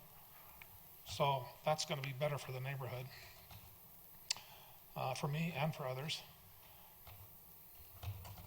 The rentals, these 3 houses, we lived in the big one for 5 years, and the 3 houses have been rentals for the last 15 years. Sure. I just didn't want to speak right directly into it and get the chatter. The rentals have been, they've been rentals for the last 15 years. What I would like to do is sell off one house, the 2810 house, and take that money and pay off the mortgage on the large house and keep that one, because I've worked for myself my whole life. I don't have any retirement, neither does my wife. Has a small one. And so this is going to give us an additional $4,000 a month retirement, you know, for, you know, forever, really. And that's about double what our Social Security is. So this allows us to pay off the big house. And then we're going to keep that house, but we're not going to rent it out. Rentals are inherently, you know, messy and, you know, hard to control tenants. And for 15 years, I know exactly how hard it is to control tenants and keep things clean and neat. So we're going to keep the house, but we're going to rent it out and get a management company, because my wife and I want to retire. We want to be snowbirds and get a place down in Florida. And been a long time coming. So I don't want to have to mess with this property. So we're going to get a management company to take care of it. And I've talked to management companies, and they're right on top of the tenants. They will not allow them to leave any messes out in the yard or anything. So that's going to benefit the neighborhood and the neighbors. And that'll mean that it remains a nice property like it is right now. We've done a lot of fix-up in it. So we'll make sure that it's kept up.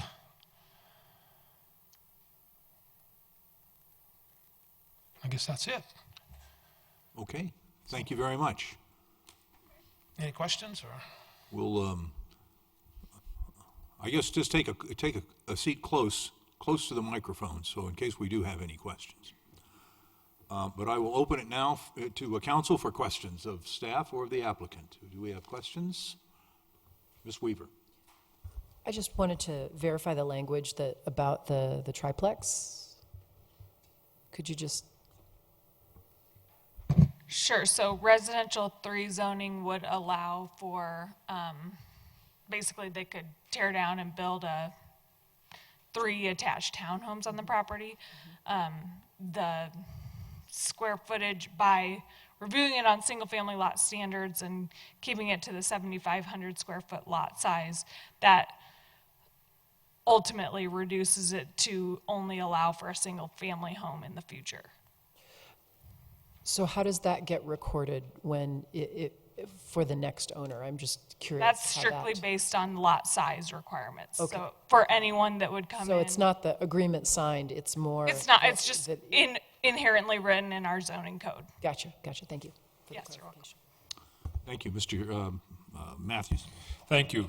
Earlier, I passed out to council and to the city clerk a Google Maps picture, and I chose that because it is aerial view, and it shows things better than just a single picture would from the front.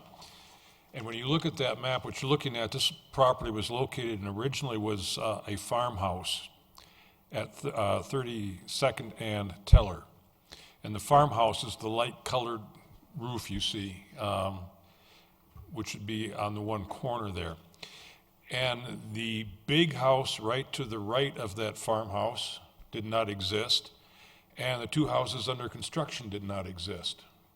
And those homeowners came to us asking for variances.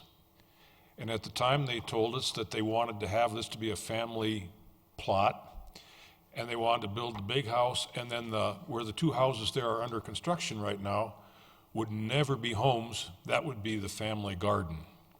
And that's what we were told at the time. So we granted variances to allow them to put the one big house behind the existing farmhouse. And what we have now are four houses. And that was never going to happen. And so I'm concerned about all these promises that developers bring to us. And at this point in time, sir, I appreciate what you're trying to do, but you're a developer. I still don't understand how we ended up with these two new houses on the corner there at 38th Place and Teller, because they're certainly, when you go look at it, 5 feet apart. And I was actually looking at this for other reasons in the past and filed it away as far as for making future decisions on allowing variances that would allow you to put multiple houses in close proximity to each other in a residential neighborhood. And this is what happened to us about 3 years ago, 3 or 4. And I was on just after I was elected to council. And that's one of the things that concerns me is we can say that subdivisions can't change in this, but we do know that things change. Our apartment house on 44th, our Fruitdale Lofts, was supposed to be forever an educational site and lot. And there's no guarantees that things won't change. And so I'm not sure when you tell us that there can only be a single house on there when we already have two, I take that with a grain of salt because I've seen those promises change.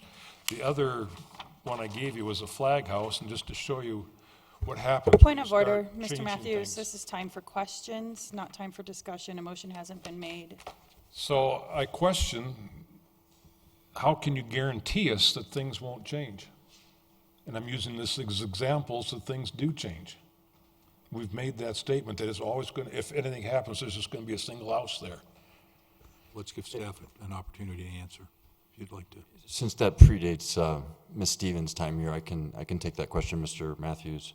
You're absolutely correct. The owner of the property at the property at 32nd and Teller represented that it was their intent initially to use that as it was going to be a multi-generational situation where a family with some kids built the new house, which is the larger house that you see on the east side of the facing 32nd, and the parents were going to occupy the house next door, which I know that was at least initially the case. I don't know if it is or not, or currently or not. But the rear property, I don't know that it received any variances. I don't recall that.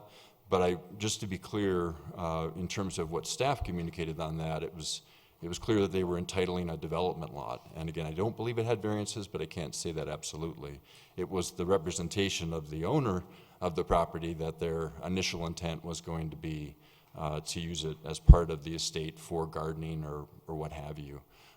That clearly did change quickly, but we certainly didn't represent in any manner that it wasn't getting entitled to be developed under the existing zoning, and the zoning didn't change in that case at all. So as Stephanie said on the current situation, unless council were to change the minimum lot area for single-family homes versus duplexes versus triplexes, the lots in question that would be created if council approves this subdivision plat this evening are only big enough to allow a single-family home.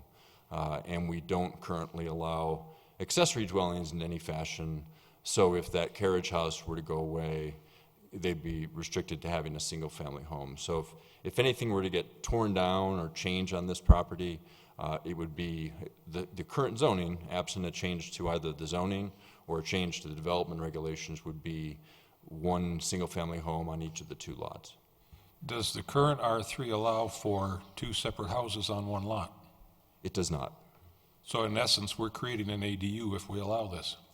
The ADU exists and is legally non-conforming, if you want to call it an ADU. Again, we don't really recognize ADUs in our code, but it exists and it's legally non-conforming. We've been told it's going to be a rental. What's going to be the purpose of the back house there on the alley, The same as it is today. which is a rental? That is the way it is today, yes. Additional questions for staff? Yes, sir, you may, but you need to come to the microphone. Or you can hand him the microphone. Thank you. I think you mentioned that I'm a developer. I'm not a developer. I just I've been a woodworker my whole life, got out of the Navy, bought this house for a rental property for a retirement. I'm not a developer. I'm not trying to develop anything. I just want to sell one house so that I can use that money to pay off the mortgage on the existing property, which would be the other house and a carriage house in the back, and then have the opportunity to rent out both of those houses and get $4,000 a month for rental for our retirement. That's the extent of it. Thank you. Additional questions? Mr. Keeter, a motion is in order. Oh, wait a minute. I'm going to close the public heater, and a motion is in order. Thank you. I move to approve resolution number 51-2019, a resolution approving a 2-lot subdivision with variances for lot width and lot size for property zoned residential 3, R3, located at 2810 and 2816 Benton Street, case number WS-19-05/Horton subdivision, for the following reasons. 1, City Council has conducted a proper public hearing that meets all public notice requirements as required by Section 26-109 and 26-407 of the Code of Laws.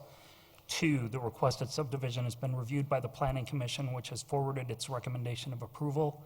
3, the subdivision plat has been found in compliance with Article 4 of Chapter 26 of the Code of Laws. 4, all agencies can provide services to the property with improvements installed at the developer's expense. 5, the variance requested is in compliance with the majority of the review criteria. Second. Second by Ms. Hoppy. We will have now discussion on the motion. Mr. Matthews. If the intent on this is to create 2 single lots that eventually will be 2 single homes, why would we not rezone that to R1? Thank you. Is there additional discussion on the motion? Seeing none, will the clerk please poll the council? Clerk, please poll the council.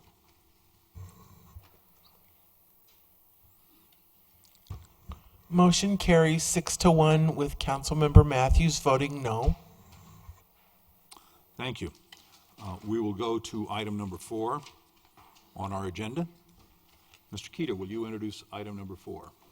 Thank you. Council Bill number 15-2019, an ordinance amending Chapter 26, Article 8 of the Wheat Ridge Code of Laws to add floodplains in the Sloan's Lake watershed to the city's floodplain maps as a local flood hazard area. Issue: the Sloan's Lake flood hazard area delineation has been adopted by both the Colorado Water Conservation Board and the Mile High Flood District. The FHAD is now ready to be adopted as a local flood hazard area. This requires an amendment to Chapter 26, Article 8 of the Wheat Ridge Code of Laws pertaining to floodplain control. Thank you. This is an ordinance on first reading to set the time and place for a public hearing. May I please have a motion, Mr. Keeter? Thank you. I move to approve Council Bill number 15-2019, an ordinance amending Chapter 26, Article 8 of the Wheat Ridge Code of Laws to add floodplains in the Sloan's Lake watershed to the city's floodplain maps as a local flood hazard area on first reading. Order it published, public hearing set for Monday, September 23rd at 7 p.m. in City Council chambers, and that it take effect 15 days after final publication. Second. Motion and a second by Mr. Urban. Will the clerk please poll the council? Pretty sure I cleared it. Let's see. Motion carries 7-0. Thank you. Ms. Dozman, would you please introduce agenda item number 5? Yes, thank you, Mr. Mayor. Motion to award a contract and approve subsequent payment of $83,000 to KC Construction Incorporated of Castle Rock, Colorado for the Wheat Ridge Police Evidence Building improvements and approve a 10% contingency in the amount of $8,300. Second, oops. Mr. Goff, do we have a presentation on this? We do. Our Parks and Rec Director, Karen O'Donnell. Please continue. Good evening, Mayor, members of council. The intent of this project is to obtain the services of a general contractor to add a second floor within one side of the existing police evidence structure to create additional storage. Modifications will include structural, mechanical, and electrical additions and improvements as defined in the drawings and specifications for this project. The police evidence building is quickly running out of space to house the quantity of materials that need to be stored for oftentimes an indeterminate amount of time. The current building was constructed to utilize all but 1/4 of the second floor of available space, and this project will complete the build-out of the second floor and provide much-needed increase in square footage that will help now and in the future. So if you have any questions? Thank you. Before we go into questions from council, I want to invite anyone from the public to speak. I don't have anybody signed up on this. Is anyone here that would like to speak on this item number 5? Seeing none, we will go to questions from council of staff. Are there questions that council has? Seeing none, motion is in order. Ms. Dozman. I move to award a contract and approve subsequent payment of $83,000 to KC Construction Incorporated of Castle Rock, Colorado for the Wheat Ridge Police Evidence Building improvements and approve a 10% contingency in the amount of $8,300. Second. Second by Ms. Weaver. Is there discussion on the motion? Seeing none, will the clerk please poll the council? Someone might want to call the police. I think I was robbed. Motion carries 7-0. I hope they didn't get anything of great value, Mr. Urban. Thank you. We will go to agenda item number 6. Mr. Urban, will you introduce this item? Thank you, Mr. Mayor. Resolution number 52-2019 is a resolution approving the acceptance of Justice Assistance Grant funds in the amount of $10,440 to be combined with budgeted funds to upgrade three security cameras covering the police department parking lot. Thank you. This is a resolution. Mr. Goff, do we have any? No presentation. Our interim chief, Mr. Pickett, is here this evening if you have any questions for him. All right, we have no questions. I have no one signed up to speak on this. On my sign-up sheet, is there anyone from the public here who would like to speak on this item? Seeing none, we will conclude that and go to any questions of council on this item. Okay, I don't see any. Mr. Urban, may I have a motion on this? Thank you, Mr. Mayor. I move to approve resolution number 52-2019, a resolution approving the acceptance of Justice Assistance Grant funds in the amount of $10,440 to be combined with budgeted funds to upgrade 3 security cameras covering the police department parking lot. Second. There is a motion and a second by Ms. Dozman. Is there discussion on the motion? Seeing none, will the clerk please poll the council? Motion carries 7-0. That concludes our 6 agenda items on our agenda. I would like to go now to city managers' matters. Mr. Goff. Thank you, Mr. Mayor. I literally just got back in town this afternoon, so I don't, still catching up, but just a couple quick announcements. Good news, we finally have hired a public works director. So our third round took us, third time's the charm, but he won't be starting until the 1st of November to give him some time to finish some projects at his job in North Dakota and also move his family here. So we're excited to have him on board. We'll get a press release out when the date comes sooner, so you can learn more about him. I did receive a little bit of an update on the Rocky Mountain Bottle Company noise issue when I was out of town last week. Praxair, as I mentioned in a couple updates ago, was out on the site at the end of last month looking at their system. They gave a proposal to Rocky Mountain Bottle Company on some fixes that they could make to mitigate the noise, but they were able to make some very short-term fixes to the system. They adjusted the cycling of the equipment. I wish I had a better word for the name of the equipment. I don't know what it is. It's an air generator, or Larry, you may oxygenator. Thank you. So they changed some of the cycling on that, which may have helped some of the noise, and then they also modified how the piping went in from the oxygenator into the plant. The piping was vibrating because it wasn't installed correctly. So hopefully some of those short-term fixes is helping, but they also are working on some of the long-term fixes. So I'll give you an update as soon as I hear more. Thank you. City Attorney's matters, Mr. Dahl. Nothing tonight, thank you. Thank you very much. We'll go to elected officials matters and start with our city clerk, Ms. Shaver. I guess I don't have anything.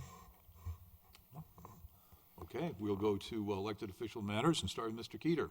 Nothing tonight, thank you. Mr. Urban. Nothing tonight, thank you. Ms. Weaver.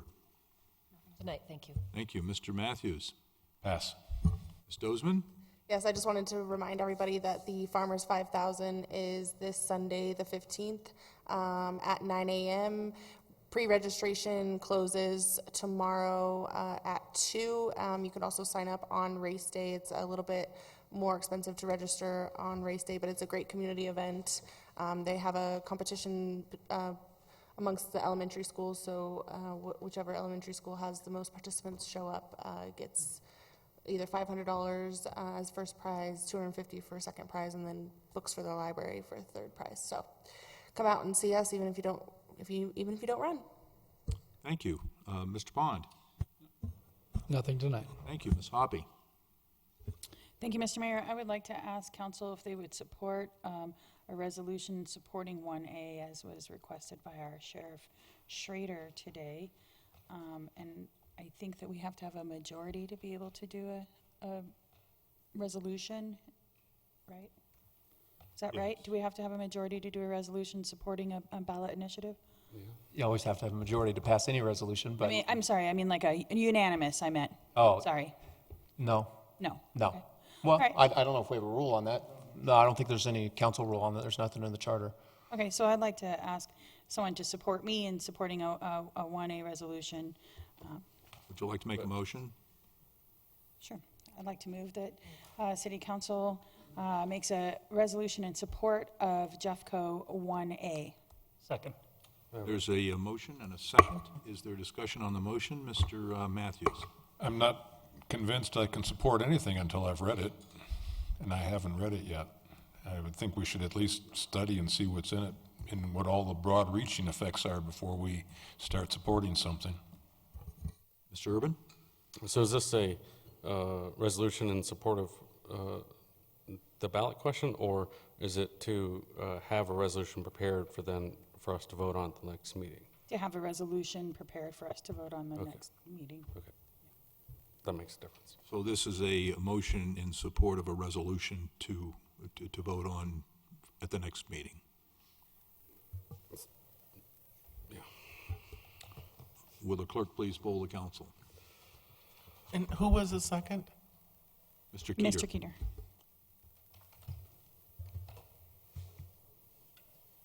Motion carries 7-0. Thank you, council. Did you have anything further? Okay. I just wanted to, I attended the Ridge Fest on Saturday. Great afternoon. I'll tell you, it was a delight to be there. I spent a whole lot more time there than I thought I would because it was so enjoyable, and I want to thank the staff and Local Works and the city staff that worked hard, and volunteers to put that together. It's always a very collaborative effort, and mostly collaborating with all of our residents and citizens that came down to enjoy it. So thank you very much for that. I will entertain we are going to go into a study session, so I would entertain a motion to recess to a special study session. Motion to recess to a special study session. Second. Any discussion on the motion? Ms. Hoppy? Can we take a quick recess in between our recess? Yes, we will do that. Thank you. Will the clerk please poll the council? Motion carries 7-0. And who was the second? Ms. Hoppy. Ms. Hoppy? Okay, we are recessed for about 10 minutes, and then we will reconvene into our study session.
Our first item of business, or actually, I will open this up to citizen comment. I don't have any one signed up to speak on this tonight, but I'd like to open it up. Anyone here who would like to speak on this agenda item is free to come forth now. I don't see anyone, so we will go to item number 1, Clear Creek Crossing PIF Collecting Agent Agreement. Public improvement I fee, probably that need you stands to for. turn your sign so that I Oh, can can you see your name. There you are. Do you need my Thank glasses, because, too? No, that's fine. You're not familiar. Come on now. I know. Well, thank you, council, for letting us hang out a little bit longer for a study session. We have, as I think Councilmember Hoppy mentioned a couple weeks ago, we have a lot of items on our list, so this is kind of a timely one. And we've spoken about this before in the past, but I think there's been some new council members since we've talked about the public improvement and fee collecting agent agreement. And with us tonight is Russell Newton. He's with Setter and Vanderwall. They are the legal representation for Longs Peak Metropolitan District. And Russell has a quick verbal presentation, I believe. There's a couple slides in your packet that you received. We're not going to actually show those, but you can refer to those when he's speaking. But I'm just going to go ahead and turn it over to him and let him brief you on this, and I'll be available for any questions that you may have. Russ? Mr. Newton, please continue. Thank you. Here tonight just to provide a brief explanation of the public improvement fee agreement and all that it entails. So first, what is a PIF or PIF, public improvement fee? It is a private covenant, just like any other covenant, that is put on property by the owner of the property and that runs with the land until something else is done with it. So it is, in this case, it is a covenant that requires that any sort of charge, in this case there is a lodging PIF, a retail sales PIF, and a entertainment PIF.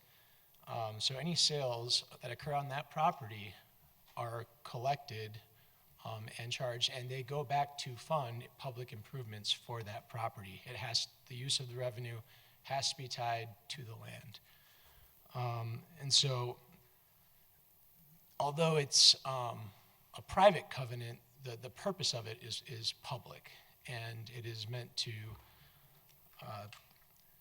benefit the property in the area with the public improvements. So what we are proposing is to have the city act as the collecting agent for the PIFs.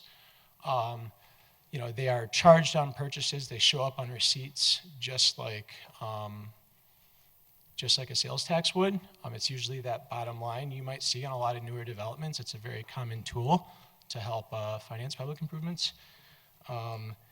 And we like the city, the district prefers the city as the collecting agent because it eliminates the need for another party to participate in this process. Don't need to duplicate efforts. The city has more experience and expertise in collecting revenue from charges. It's the PFA that the district has, the public finance agreement that the district executed with the city last year requires that the PIFs be collected in the same manner as taxes.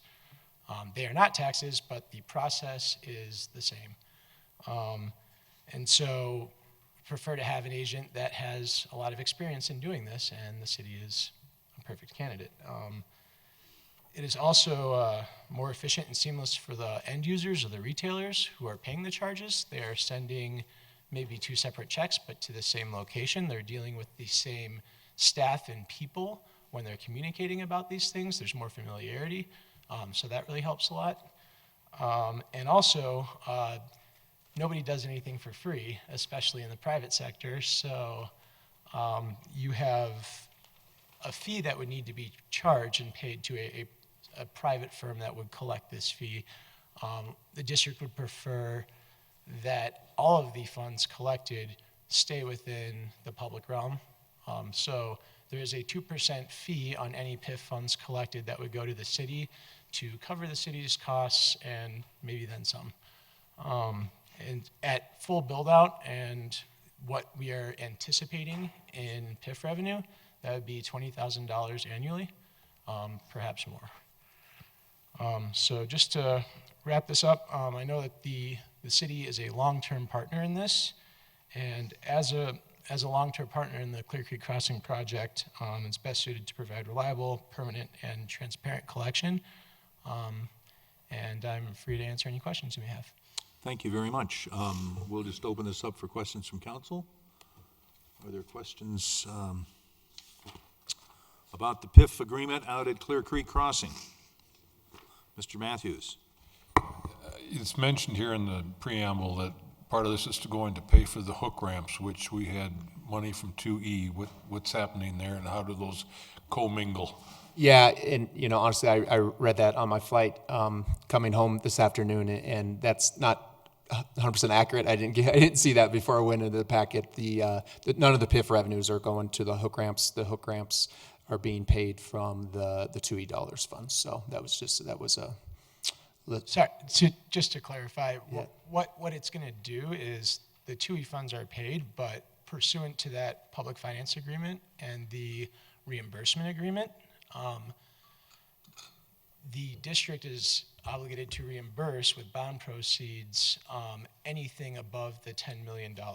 And so that's true. That's where the PIF revenue goes into, is that should it exceed, then the PIF revenue goes to pay the district's bonds, which then which would then be in part paying for the reimbursement of the city's overage on the hook ramps. In addition to that, under the PFA, any PIF revenue that is not required for the bonds may be retained by the city. And that is another advantage to having the city aware and involved in the whole collection process. Does the PIF go on indefinitely, or is there a termination date? The credit PIF goes on until the bonds are paid. And if there is some language that would allow it to stay for the city's benefit, only the add-on PIF, that is at the discretion of the property owner. The bonds are expected to last, I believe, 30 years, and so we really want that long-term partner to collect the PIF to allow us to pay off the bonds in an efficient manner and at a low cost. And one of the other concerns is the private accounting firms or whoever may perform this service, other than the city, they come and go, and getting a new firm up to speed and all that, it adds costs and inefficiencies. So Thank you. the city will always be collecting taxes. Additional questions for Mr. Newton? We do have this scheduled for September 23rd to actually approve the PIF collecting agent agreement. Okay.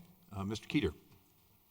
So do we need a consensus to move forward to that, or is this just informational?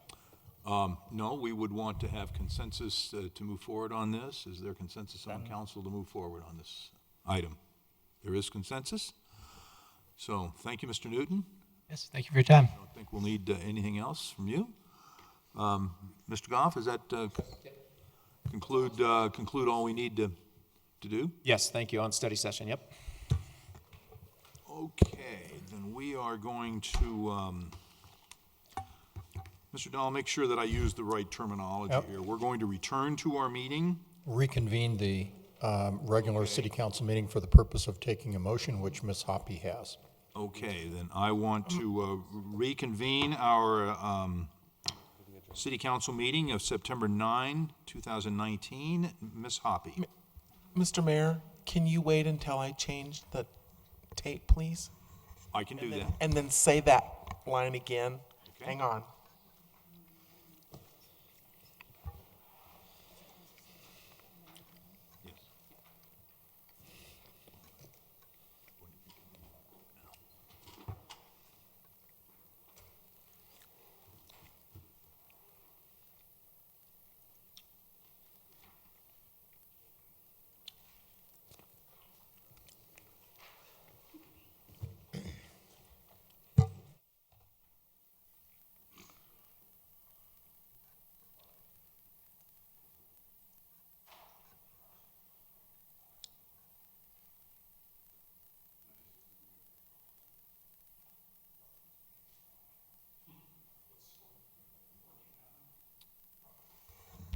Okay, now if you would Okay. restate your, It is 9:21 PM, and I am going to reconvene the city council meeting for the city of Wheat Ridge, Colorado for September 9, 2019.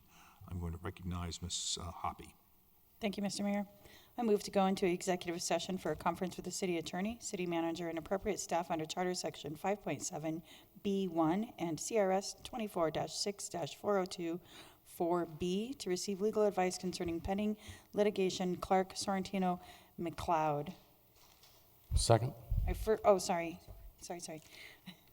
I further move to return to the open meeting at the close of the executive session for the purpose of taking any formal action deemed necessary. Second. We have a motion and a second. Is there any discussion? Will the clerk please poll the council? motion carries 7-0. Okay, I suggest we have the executive session in the lobby conference room. I can more easily record it. See you in there. We don't have to come back. We'll do a little record.